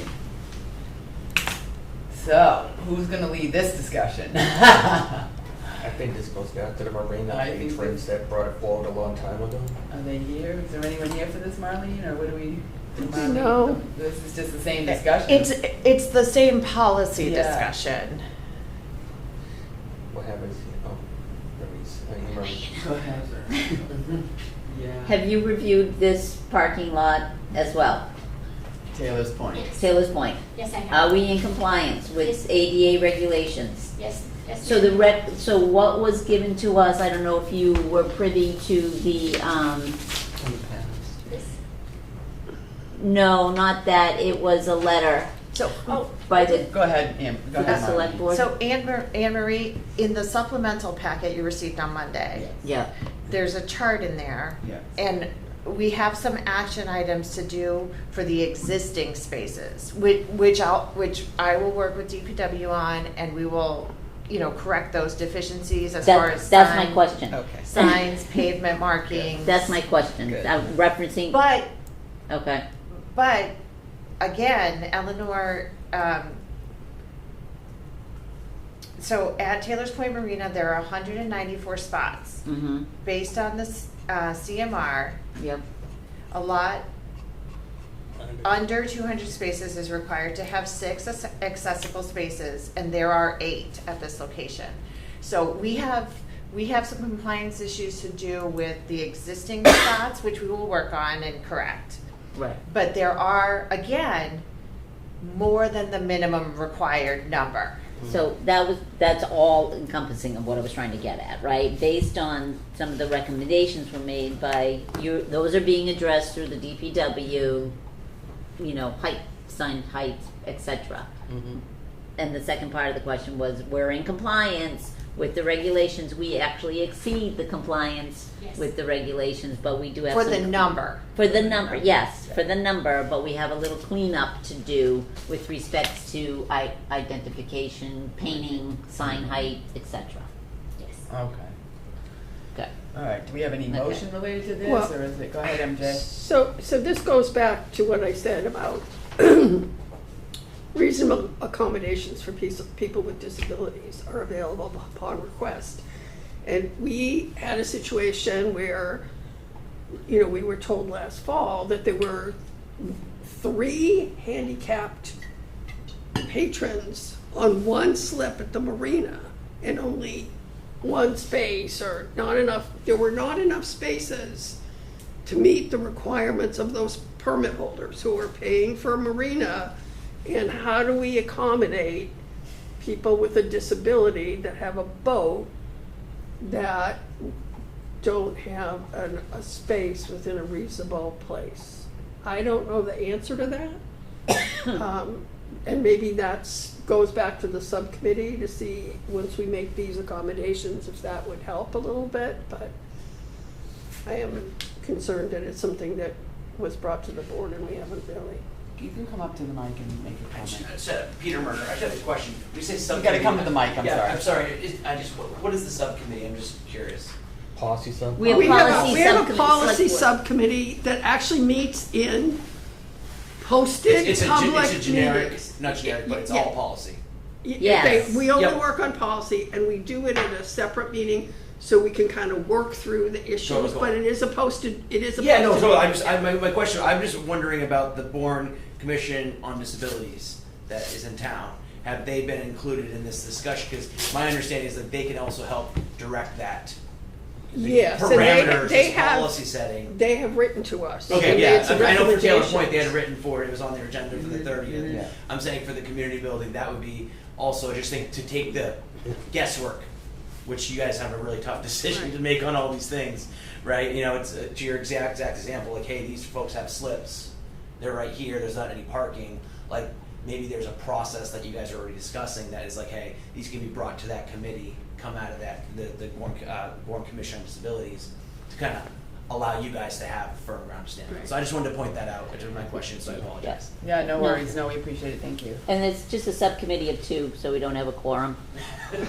Always good. But Yeah. meetings are public and posted, and yes, we have All right. several iterations before it actually comes to fruition. All right, so where are we here? We gotta get our butts in gear. We got a Well, lot I would more to say go. that we recommend that I would make a motion that we approve the changes to bring these spaces into compliance.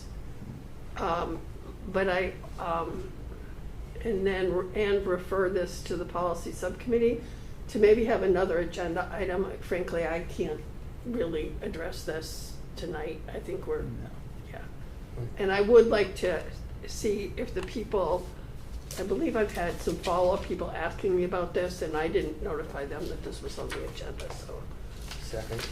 So motion to bring the existing handicap spaces into compliance. Right. Well, is that a yes, proper motion? to bring those. Yeah. We're already doing it. We're doing that. So right? do You're we- already doing that? Yeah. Okay. We So don't we'll- need to because vote. you're required to So do we don't it. need- We're we required don't need to to do do that. You don't need to vote, because you're required to do it. It's a must do. Yes. Yeah, so there's no more, okay, All right. got it. So we don't need to We don't approve need- it. We're okay. just getting a report that there will be some improvements made to the Taylor's Point Marina handicap spaces. And, That they to will come into include this in the compliance. discussion of the policy subcommittee. Yeah, Okay. it'll come into compliance. Okay. Okay. Second. We don't have All to. right. Oh, well, If no vote is to needed. refer to the. Well, Well, actually, it's I already do like a been referred. referral Okay. to this policy. It's always subcommittee. been referred to the Yeah. policy sub. Yeah, we did refer that Okay. already. Okay. Everybody's getting giddy. Everybody's good? All right, moving on. Number 8, policy discussion, introduction of a scholarship policy from the Recreation Committee. The Rec Committee has been working on a policy to help families cover the cost of youth programs. I'd like to ask the Rec Director, Katie Matthews, to introduce the proposal before I open up to the board for discussion and questions. Katie's via Katie's Zoom. on. Yeah, hi Yeah, Katie. she's on Zoom. You have the All floor. right, guys, I'm behind you. Good evening, members of the Select Board. My name is Katie Matthews. Tonight, I am presenting the Bourne Rec Scholarship Policy and application for your review.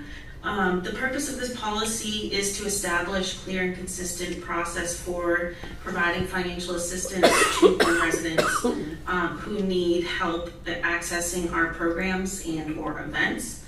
The scholarship program would be funded entirely through donations. The policy outlines eligibility requirements, the application process, the physical application, the award guidelines, confidentiality procedures, funding limitations to ensure the program is administered responsibly and equitably. This policy would provide a framework for us to manage scholarship requests while remaining transparent and accountable with the use of donated funds. There is one correction I need to make with the draft we've provided you. The Recreation Committee voted to allow the Recreation Department, not the committee, to award a higher percentage based off of need. So I am verbally correcting that. And I'd be happy to answer any questions the board may have regarding this policy.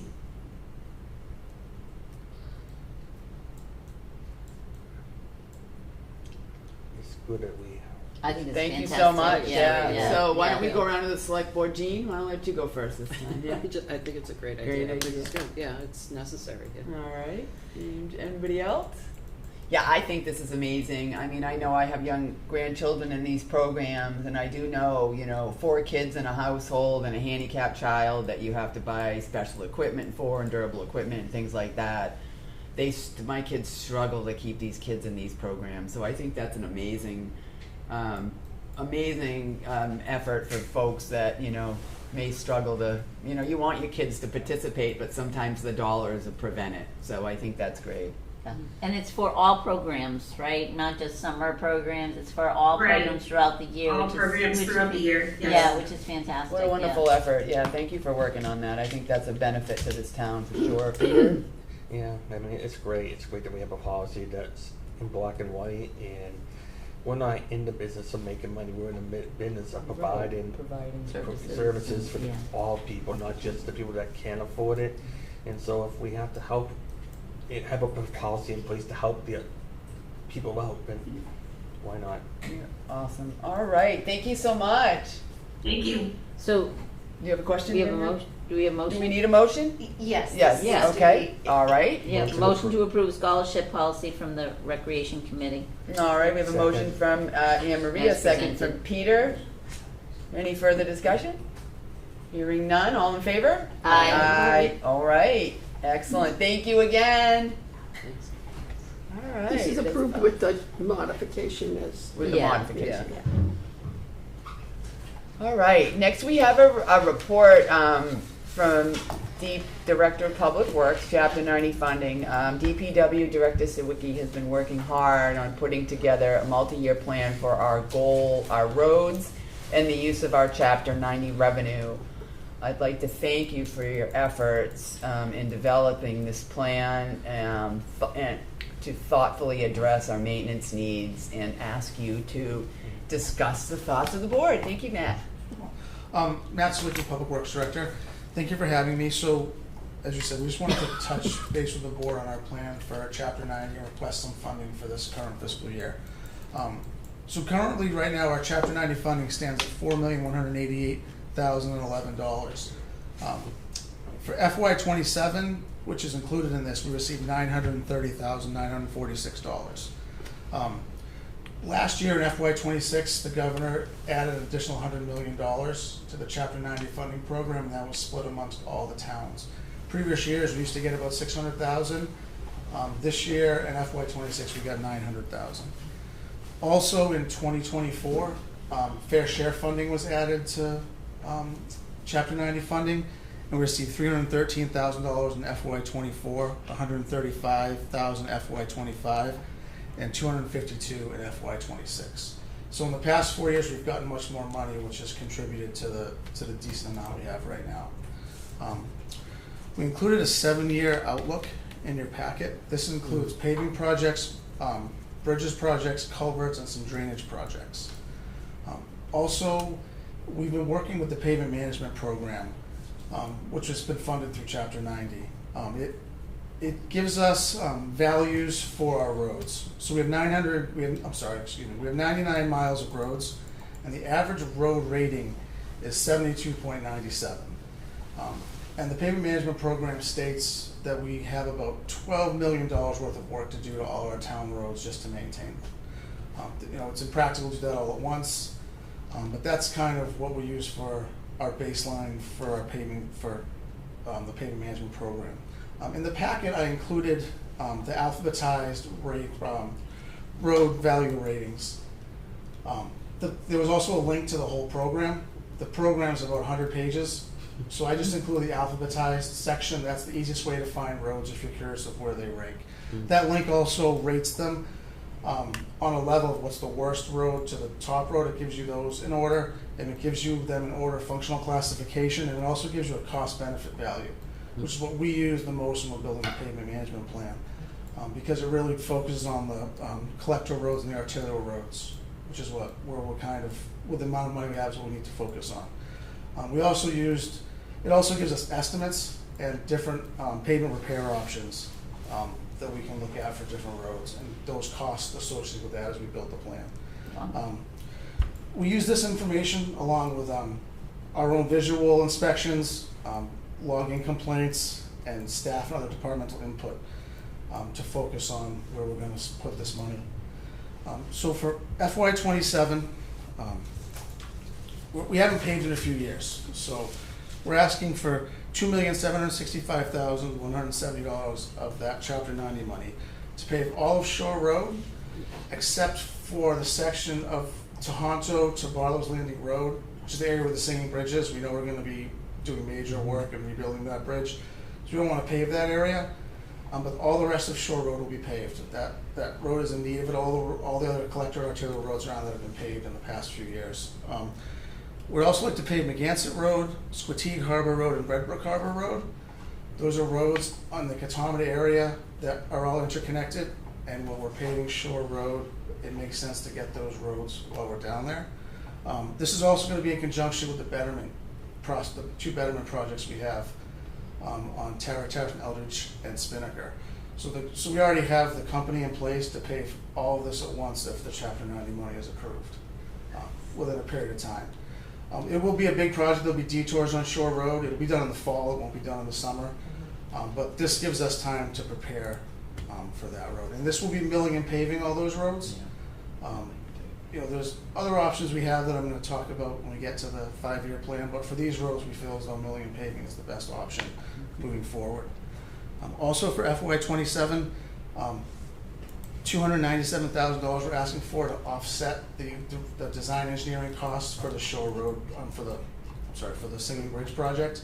At town meeting, we had asked for the full amount, and we received half, and we kind of knew that going forward that we'd be asking for this out of Chapter 90 funding. And the third project we're asking for is a drainage project on Washburn Road, Washburn Street in Sagamore Beach. This project is fully designed. We have received in FY26, we received money for drainage projects. And last year we didn't receive any money with the shortfalls, so we'd like to spread out, this project's already designed, and we'd like to use Chapter 90 money to fund this at $430,000. And we have another drainage project that we'll be funding out of the money that was allotted at the town meeting in FY26. We're hoping that we'll be able to reduce that $430,000 substantially. There's some of the work we can do in-house, but what I don't want to do is, we're planning on doing that, but I don't want to not ask for enough funding in case we don't have the time or the staff when it comes time to put that on the ground, not have the funding available. So for FY27, that's what we're asking for. For the next few years, for FY28 and FY29, they may be kind of flipped. We're hoping to get grant funding for the Singing Bridge. If that doesn't come to fruition, we're going to use some sort of Chapter 90 money to offset that. And we'd also, at FY29, like to use rubber chip seal on Herring Pond Road and Head of the Bay Road. You see that in a lot of local towns are using that now. It's kind of that rough rubber chip. It's cost effective. It still involves some paving and some other work, but it can be very unpopular with the residents. So we have to be very careful where we use it. We think that Head of the Bay Road and Herring Pond Road are good choices for that. There's not a huge amount of foot traffic on those roads or bike traffic, and that's where we get the big complaints with the chip seal. It doesn't work in small residential areas. What is the complaint, if you don't mind me asking? It's very rough when it goes down. It breaks apart. They used on Old Barnstable Road in Falmouth recently. They use it in Herring Pond Road in Plymouth, which is what kind of makes sense to continue it. It goes down as kind of chunks, and it's kicked up. You know when you ride on it. It's loud. Yep. Yeah, and I know what you mean. I know, because I drive down Herring Pond Road. It's a rough. It's a rough. Yeah. Okay. It's definitely a good tool to have in our case, but we have to be very careful to use it. But we think on those two roads, those are good candidates for it. Either FY28 or FY29, depending on when the Singing Bridge comes to fruition. And the benefit is that it really does significantly extend the life of the road before you need to mill. One other thing I missed in my notes that I wanted to point out, when you do look at costs in the pavement management plan, it doesn't include any drainage structures, adjustments, or line painting, or police details, or anything other than just the pavement. So if you ever look at the cost in the pavement management plan, there's always additional costs. So we do have detailed estimates for all these things we're asking for in the packet. As we move down to FY30 in the future, we're looking at doing repairs to the Back River Bridge. I know we're focused on the Singing Bridge now, but that also has repairs that are going to be needed. Bourndale Road, there's a culvert on Bourndale Road. We'd like to, if we can, there's a lot of culvert grants out there. We're hoping to fund that through grants, but I also just want to keep that on here for future, just for people to think ahead about when we ask for it. We're looking to pave Hilltop Road and Bluff Road, and South Sagamore, Clark Road, and Norris Road in FY 32. And FY 33, we're looking to pave Academy Drive and Maple Street. We've also tried to spread the paving out throughout all the villages and not focus on one village. So if you look at the plan, you kind of see how we've spread it out throughout the villages. Yes. Go ahead. On for FY 33, you have Academy Drive listed. My thing, any discussion, I'll have to recuse myself. My family owns property on Academy Drive, but as part of this plan right here, I want to see if the board would consider filing special legislation to get an appropriation to pay for that portion, for some of Academy Drive milling and repaving, because with the construction, with the geothermal, the new science and education building, you're going to have a new addition to the gym, the heavy equipment back and forth. I know right now there's nothing in place for them to give us one dime, but if the town files special legislation, maybe we can get them to pay back for some of the abuse that they caused us. But if the board entertains that, I got to recuse myself because of, so I'm being very careful, but I just want to put the idea out there.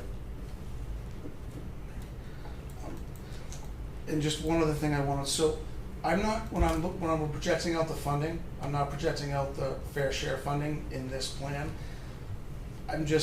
There's been so many additions in the past few years, as I pointed out earlier, I'm not comfortable projecting those out. When those fair share costs comes in, we've kind of had some discussions internally that it may be best to go after the smaller local roads and dead-end roads that are in poor shape, because those aren't going to require some of the additional costs of line painting and drainage work and police details. And if those $250,000 to $300,000 comes in, we can take care of all those smaller roads that way. So that's kind of, so as those roads come in, we'll update this plan. But I'm concerned about estimating too much money ahead in this plan, just where the money's really going to the program. I have to take any questions. All right. Do we have any questions? Go ahead, MJ. I actually have a question about the Singing Bridge. Because I was at the Pecasset Village Association annual meeting recently, and they were asking if it was going to be replaced as a singing bridge or different, and how are those decisions going to be made? So there's going to be public outreach. I don't know what the design's going to be yet. Okay. We'll let the engineers tell us what the best design is for that bridge, and then there'll be numerous public outreach meetings for people to look at it. And, bridges can be very sensitive in communities, and some people like change. So we're very sensitive to that, and I've seen how that in other communities. So. And, there's been a fatality on that bridge, so there's concern about it. A bicyclist, right? Terrible. Yeah. I guess, and I noticed there's sidewalks mentioned. Are there any additional sidewalks being laid out? Not at this or point. We're just looking redoing? at, this is just paving Shore Road. Okay, because it does say there's some mention of sidewalks in the short of Barlow, the Barlowster County. It's listed Where's that listed? In the estimates. It may be in there, but it may have been zeroed out. I'll double check it. But right now, we're just focusing on the sidewalks. It's not. Yeah. It's okay. Thanks. Thank you. Any other questions, thoughts? Thank you so much, Matt. That's great. Do we have hands up? Yes. Oh, go ahead, John.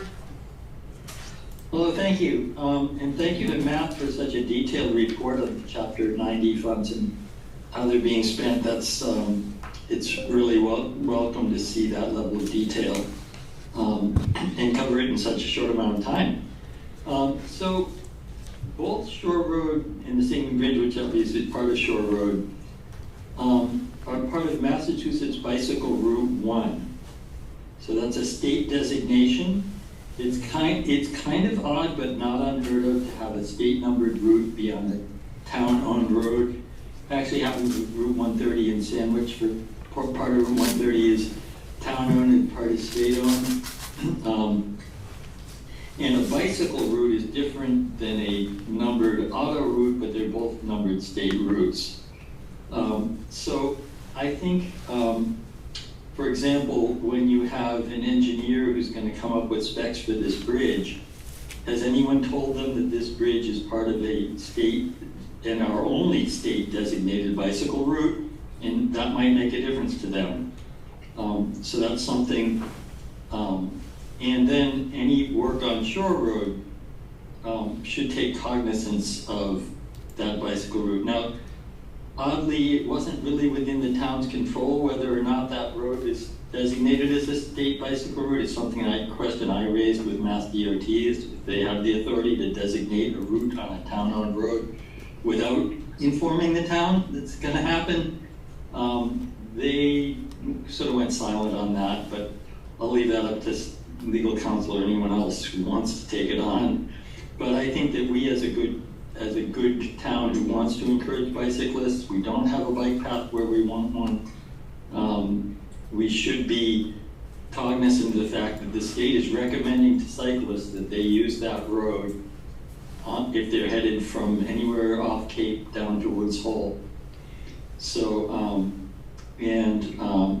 so with respect to the Singing Bridge, like I said, hidden in my other statement was the idea that the design and processing the Singing Bridge should understand that that is part of a bikeway that they're rebuilding.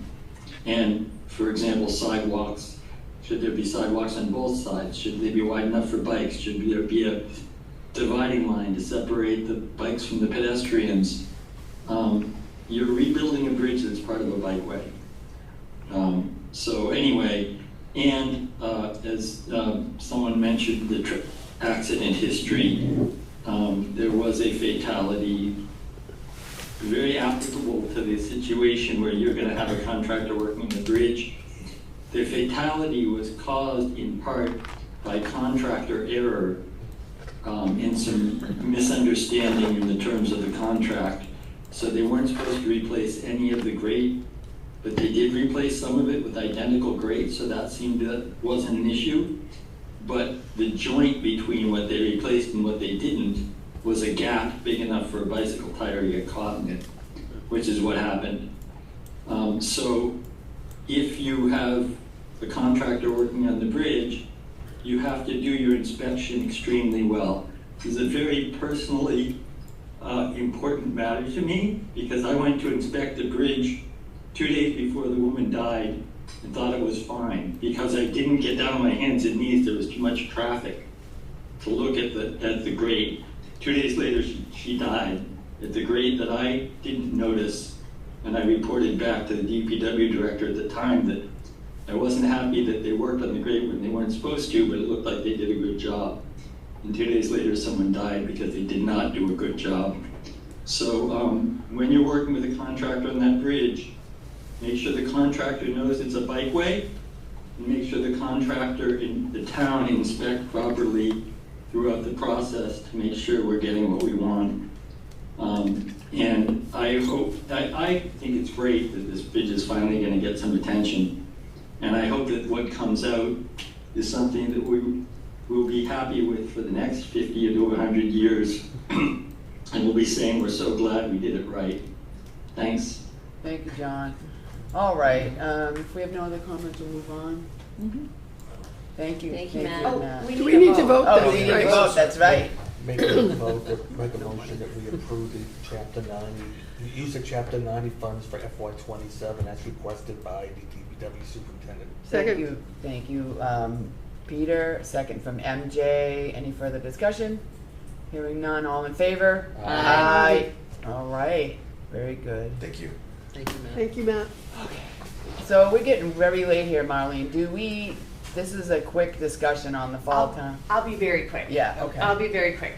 So in your packet, there's a draft schedule for town meeting on October 19th. That's essentially the earliest we're comfortable with a town meeting after free cash is certified. So if there's no objections to that, then at your next meeting, I'll have the schedule laid out to open and close warrants for you to vote. But if there are objections, if you could raise them with me, and Erica and I will take another look. the only question I ask is whoever we appoint as the new moderator, are they gonna be available, make sure they're available for that night? Well, they're moderator, they're available. Otherwise, they're not gonna be moderator. Hard to put the cart before the horse. Yeah. Any other thoughts or arguments about 19th? When are we discussing the moderator? What's our closing for the moderator? The interviews will be on the 21st. Yeah. So that's our next meeting, right? Yeah. Yeah. So if we were to have a discussion with a moderator at that meeting and that date was not gonna work, then we could adjust it before we voted it, right? Well, we can ask. Hopefully, they'll be willing and ambitious enough to schedule things accordingly, so we can keep the 19th. That would be great. So let's hope that's the case. Yep. All right, we don't need a vote on it. Nope, do we? nope, this is just a Okay. heads up. And then the second piece, I just want to get some thoughts and some discussions about, there was a lot of capital deferred from the annual town meeting to the fall town meeting. So free cash will be certified in late September, most likely. And the free cash, the available free cash balance will be the same money for the fall town meeting and then next May. So I have already started talking with department heads about the fact that essentially phase 2 of FY27 capital is in direct competition with their FY28 capital. And I've asked them to take another look at all of those projects and prioritize accordingly from that larger list. My question to you as the select board is, understanding that if we do a lot of capital in the fall, there's not going to be as much funding available in the spring. Do you have a preference timing-wise on when the departments bring their capital requests forward? Do you want to see essentially FY27 and FY28 projects in the fall, or do you want to wait and kind of do the larger capital in the spring? So I don't need a decision tonight, but it's something that we're going to have to grapple with because the money's not going to change between fall and May. Okay. Thank you. Any comments or questions from Eileen? I do have a question, actually. Yeah. So at the Shore and Harbor Committee meeting, when they talked about, they were getting public input on the Monument Beach Marina, phase 1 piece, and which is the water piece of Monument Beach Marina. There was talk of that meeting of that project coming to the fall. And I know it's on the FY28, so I wasn't sure that it would actually work, but they seem very concerned about the condition of the marina. So that's kind of like an FY28 that would be coming in the fall. So I don't know. I think we probably have to look at both of them. We'll have to look at everything. Yeah. I think so. That's what I'm leaning towards. Yeah, same. Any other thoughts, questions before we move on to our last agenda item before the consent agenda? All right, here we go. This is our last agenda item for our consent agenda. Are you saying on the number 11? Before the board starts discussing our approach to developing comments for the design public hearing, I'd like to ask Marlene if she has received any response from the letter that she sent to DOT after our discussion last week. So DOT did acknowledge that they received the letter, and I have a brief email from Louisa Pawanski saying that her intention is to provide draft materials by the end of this week. It's only Tuesday, so I haven't received anything yet. But if there are any materials I've received from DOT, I will certainly forward those to you and share them. And and I don't know what they're gonna show, I don't know what they're gonna say, but you'll need to discuss it on the 21st, if there's gonna be any voted comments that you make at the public hearing. Okay, all right. Any thoughts on that? I guess we have to wait till we get the materials to kind of have comments, I would think. So, all right, any They comments? have from the been pub- advertising their scope of this 23rd meeting, and it's pretty broad. So it'll be interesting to see what materials we get in advance. Okay. The Cape Cod Commission sent out information about this upcoming 23rd at DLT thing, so Yeah. it's, you know, it's been circulated in different forums, so let's see what the public comes back with. Okay. Do you have any comments from the public? Come on. Peter Murner, John's hands up as well. Just so following up on being a part of last meeting, I appreciate you guys staying on this with getting some information prior to the meeting. Marlene, I appreciate you reaching out to them and getting that. So my question is, last week you guys had also on the same topic voted to request some information about getting the Cape Cod Commission to be part of a memorandum of understanding. So I wanted to see if there was any update on that. I would have to ask Marlene. I don't know if we've gotten that far yet. I mean, it was just last week when we voted on that. I'm not sure that that's. I moved don't forward have an yet. update, and it is not on the agenda. Right. Right. Yeah. Well, the 25% design meeting is on the agenda, right? And so this is all part of that larger scope of work. You know, last time, for example, there was a complaint about these food trucks, and the next week it's on the agenda. You know, and we had the lawyer working on it. So it's just an example of what the board can focus on and make happen, which was a great, robust discussion, and I think really helped both sides of the food truck and the brick and mortar community understand, right? I think that was really awesome. And really, you know, I'm here because I see the impact that when there's a priority put in something, that it can have on the community. And I just want that same sort of priority to be put on this project. I've been working with Peter Myers for months, and we finally broke through by getting this on the agenda, which I really appreciate. And one of the comments I made last week was we need to put a request in to Mass DOT for a memorandum of understanding before this meeting on the 23rd, because it needs to be on the record, because then they start issuing contracts to the design build partner. And that's really our last chance to really put any emphasis on this project. If we don't have a memorandum of understanding or even a request for that, that meeting is going to be really tough to bring that topic up. And so I just want to make sure that we're not understanding how important it is, that even just mentioning a request to Mass DOT, how important that is. All they can say is we acknowledge a request. That's all. I don't think it's that big of an ask for our town to take on a $5 billion project to request a memorandum of understanding. And that's really what I've been beating the drum on for 8 months. And I don't mean to be a pest. I'm going to continue to be one, though, if you guys continue to not put the urgency that you put on the farmers market on this project. It seems crazy that we spent town dollars on the lawyer to be here. We're not spending that same amount of effort or dollars on the lawyer for a $5 billion project that's going to reshape our town. It's a little cuckoo. I disagree there, but anyhow, go ahead. No, continue. why? I'm not We sure. have the lawyer working on we have the lawyers, we're doing a lot of work here, and to be honest, you said you're working with Peter Meyer for 8 months.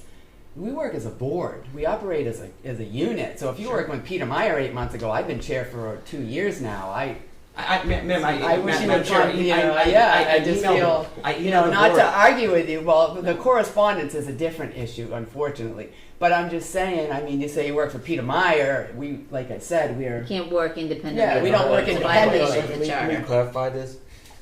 I get that a lot, unfortunately. Peter in this matter have been forwarding me emails, and I have explained that the chair and the town administrator wants to set the agenda. I don't personally have any as a single member, and I did explain that there's a process, and I know your mother would come out to me and be like, oh, why hasn't there been any action? I said, as an independent person, I can't do it. It's up to the chair. And at times throughout the last 8 months, yes, when you have asked something, I brought it up at a next meeting saying, can we get this on the agenda? And that's been my extent of it. I don't recall you ever telling me that you were working with this gentleman for the last 8 months. No. So it just saying. hasn't been. Yeah, well, Madam Chair, I'll just apologize- make a point of saying Madam that in Chair, I public. apologize if that's not Yeah. what the process is supposed to be. I'm just going off of the information I'm given. I have emailed all the select board members. I've emailed Peter, the Vieira, Xarios, Fernandez. I've emailed all those people. I've showed up at multiple meetings, not just myself. I was at the Conservation Commission meeting where they actually wrote a letter recommending you guys consider requesting memorandum of understanding. So this isn't new information, okay? The Cape Cod Commission, as you probably know, a portion of them work for Mass DOT. So we cannot rely on them to be a neutral party representing what's best for Bourne. So I can tell, but I've hit a sore subject, and I don't mean to do that. I'm trying to look out what's best for my kids, my neighbors, myself, my businesses, my friends' businesses that all work here, because we're missing our chance. That's the reality. And I wouldn't be so brazen about saying this if the meeting wasn't on the 23rd. And that's why I'm just trying to put the urgency. Thank you. We appreciate it very much. Okay, John, I see your hand is up there, and I'll take one last comment, and then we'll move on to the next item. Thank you. Given the late hour, I'm gonna hold my comments. I just, I'll hold them. I'll send letters to the selectmen. I think, I do agree with the sentiment of the previous speaker that our town needs to wake up a little bit, on this one. But I think that our town, I've watched our town follow this. Our town isn't sound asleep on this either. They've been working. It's a huge problem. I don't know if our town will ever be able to do what we need to do to get a good outcome in this. But anything we can do is good. I'll leave it at that. And everything we have already done is good. We need to do more. We need to pay attention to this meeting coming up. I think the select board should have public hearings with the public to understand what the public thinks about this project. And our select board should be pushing our town administrator, who really shouldn't be representing the town on any of this unless the select board takes votes and gives her something to represent. I think the select board has been slack on this, but maybe that's to our advantage. Maybe it was time to sit and wait, and as things heat up, you have a better understanding before you start taking action. But at some point, it might help to take action. That's what I see. But I also understand that it's a huge project. We might be in over our heads. You don't want to step in and start taking crazy action, but better be paying attention. Thank you. Thank you, John. All right, does the select board have any comments on this before we move on to the consent agenda? Jean, you said you look like you... Just, it would be nice if it were on the agenda and we could really talk about it, but it's not, exactly, so. yeah. Just gonna Thank push you. forward, yes. All right. Motion to approve the consent agenda on that packet of July 7th, 2026. All right, we have a motion from Peter to move the consent agenda. Do we have a second? Second. All right, motion from Peter, second from Jean. All in favor? Aye. Aye. Okay. Town administrators report. Thank you. I just have a very brief one. I do want to acknowledge that we had a very busy weekend last weekend, and we are still playing a little bit of catch up in many ways. So I do appreciate people's patience. There was a lot of work that went into the weekend. And then the only other thing I want to report is iSwim has diverted 14.5 tons of food waste so far this year. None of it's mine. I'm trying. My little bucket on the stove doesn't really contribute a whole lot, I have to say, but I'm trying. Okay. Thank you, Marlene. Committee reports. Anybody? The only thing I would add is the Southside Fire Station. I didn't bring up the issue with the easement at the last meeting. I think it was tired late. But Marlene, have you heard? It's a holiday weekend, so it hasn't been much time between. I do not have any more information update? since our last building committee meeting. Okay, all right, thanks. Yeah, so no, nothing new to report. I'll let it go with that. Yeah, tomorrow is Affordable Housing Trust meeting at 1. I did forward you guys some materials that's going to be discussed tomorrow. Yes. We got 'em. Thank you. All right, so if anybody has any questions after that, either email me or go to the meeting, but at least I want to make sure you guys had the materials in advance, because I know it's important. Thank you. I Thank you. appreciate that. All right, correspondence. MJ, you're up. Page 200 and something. It's only 228 pages today. I got the wrong kind of thing going on here. Oh, you know what? I think I'm in the supplemental packet now. And there's that too.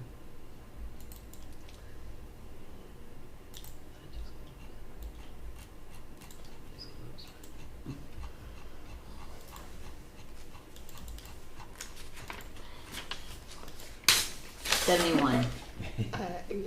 Page 71. There's something not responding. Hiding on you.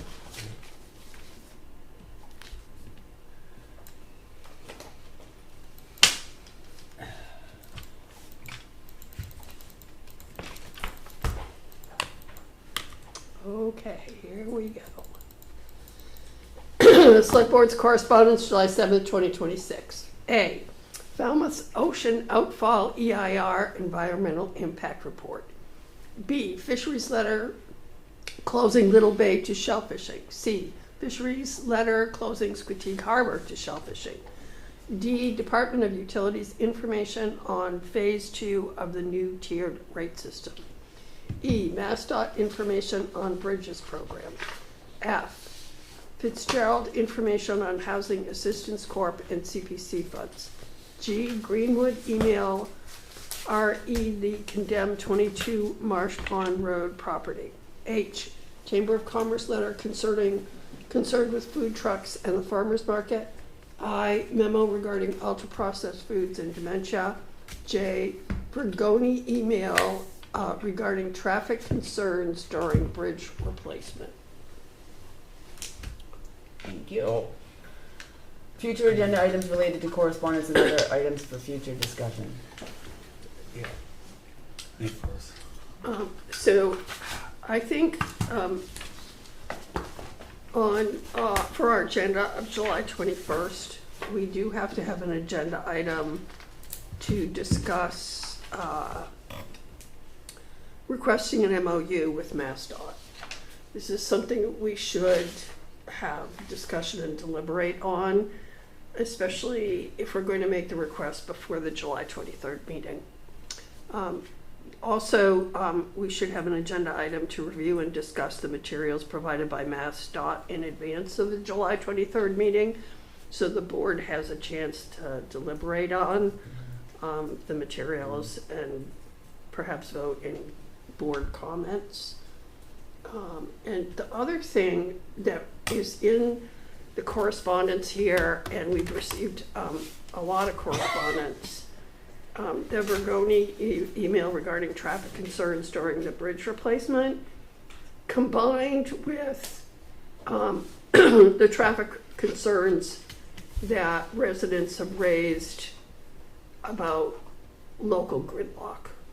And we have to start discussing this, and we have to start discussing it with MassDOT, because these are things that we have to get some discussion on how we're going to address it before no one can go anywhere in this town. So Yeah. those are my 3 items. Stop the cars, stand at the bridge, make sure nobody comes over But empty. it's That's what you're doing. That's what but you gotta it's do. not that. The neighborhood, Okay. the neighborhood gridlock, if people stay on the highway, there's less neighborhood gridlock.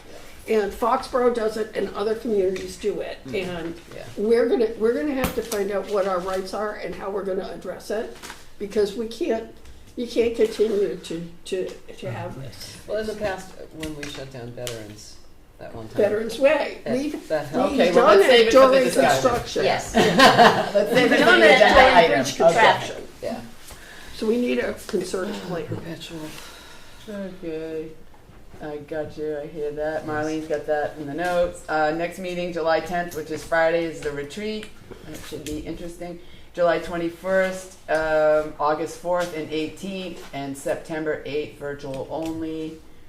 22, and 29. And so next is a discussion about the water, the evaluating the RFQ for the watershed permitting, and I'm assuming it's at the end for the recusal folks. For those who have decided to recuse anyway. Motion to adjourn.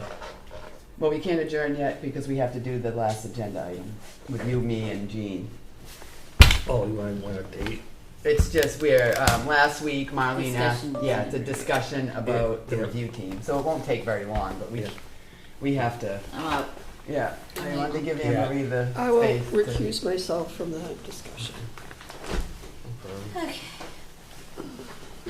I was wondering why. I was like, hey, there's another one. And I'm like, oh yeah, it's the watershed discussion.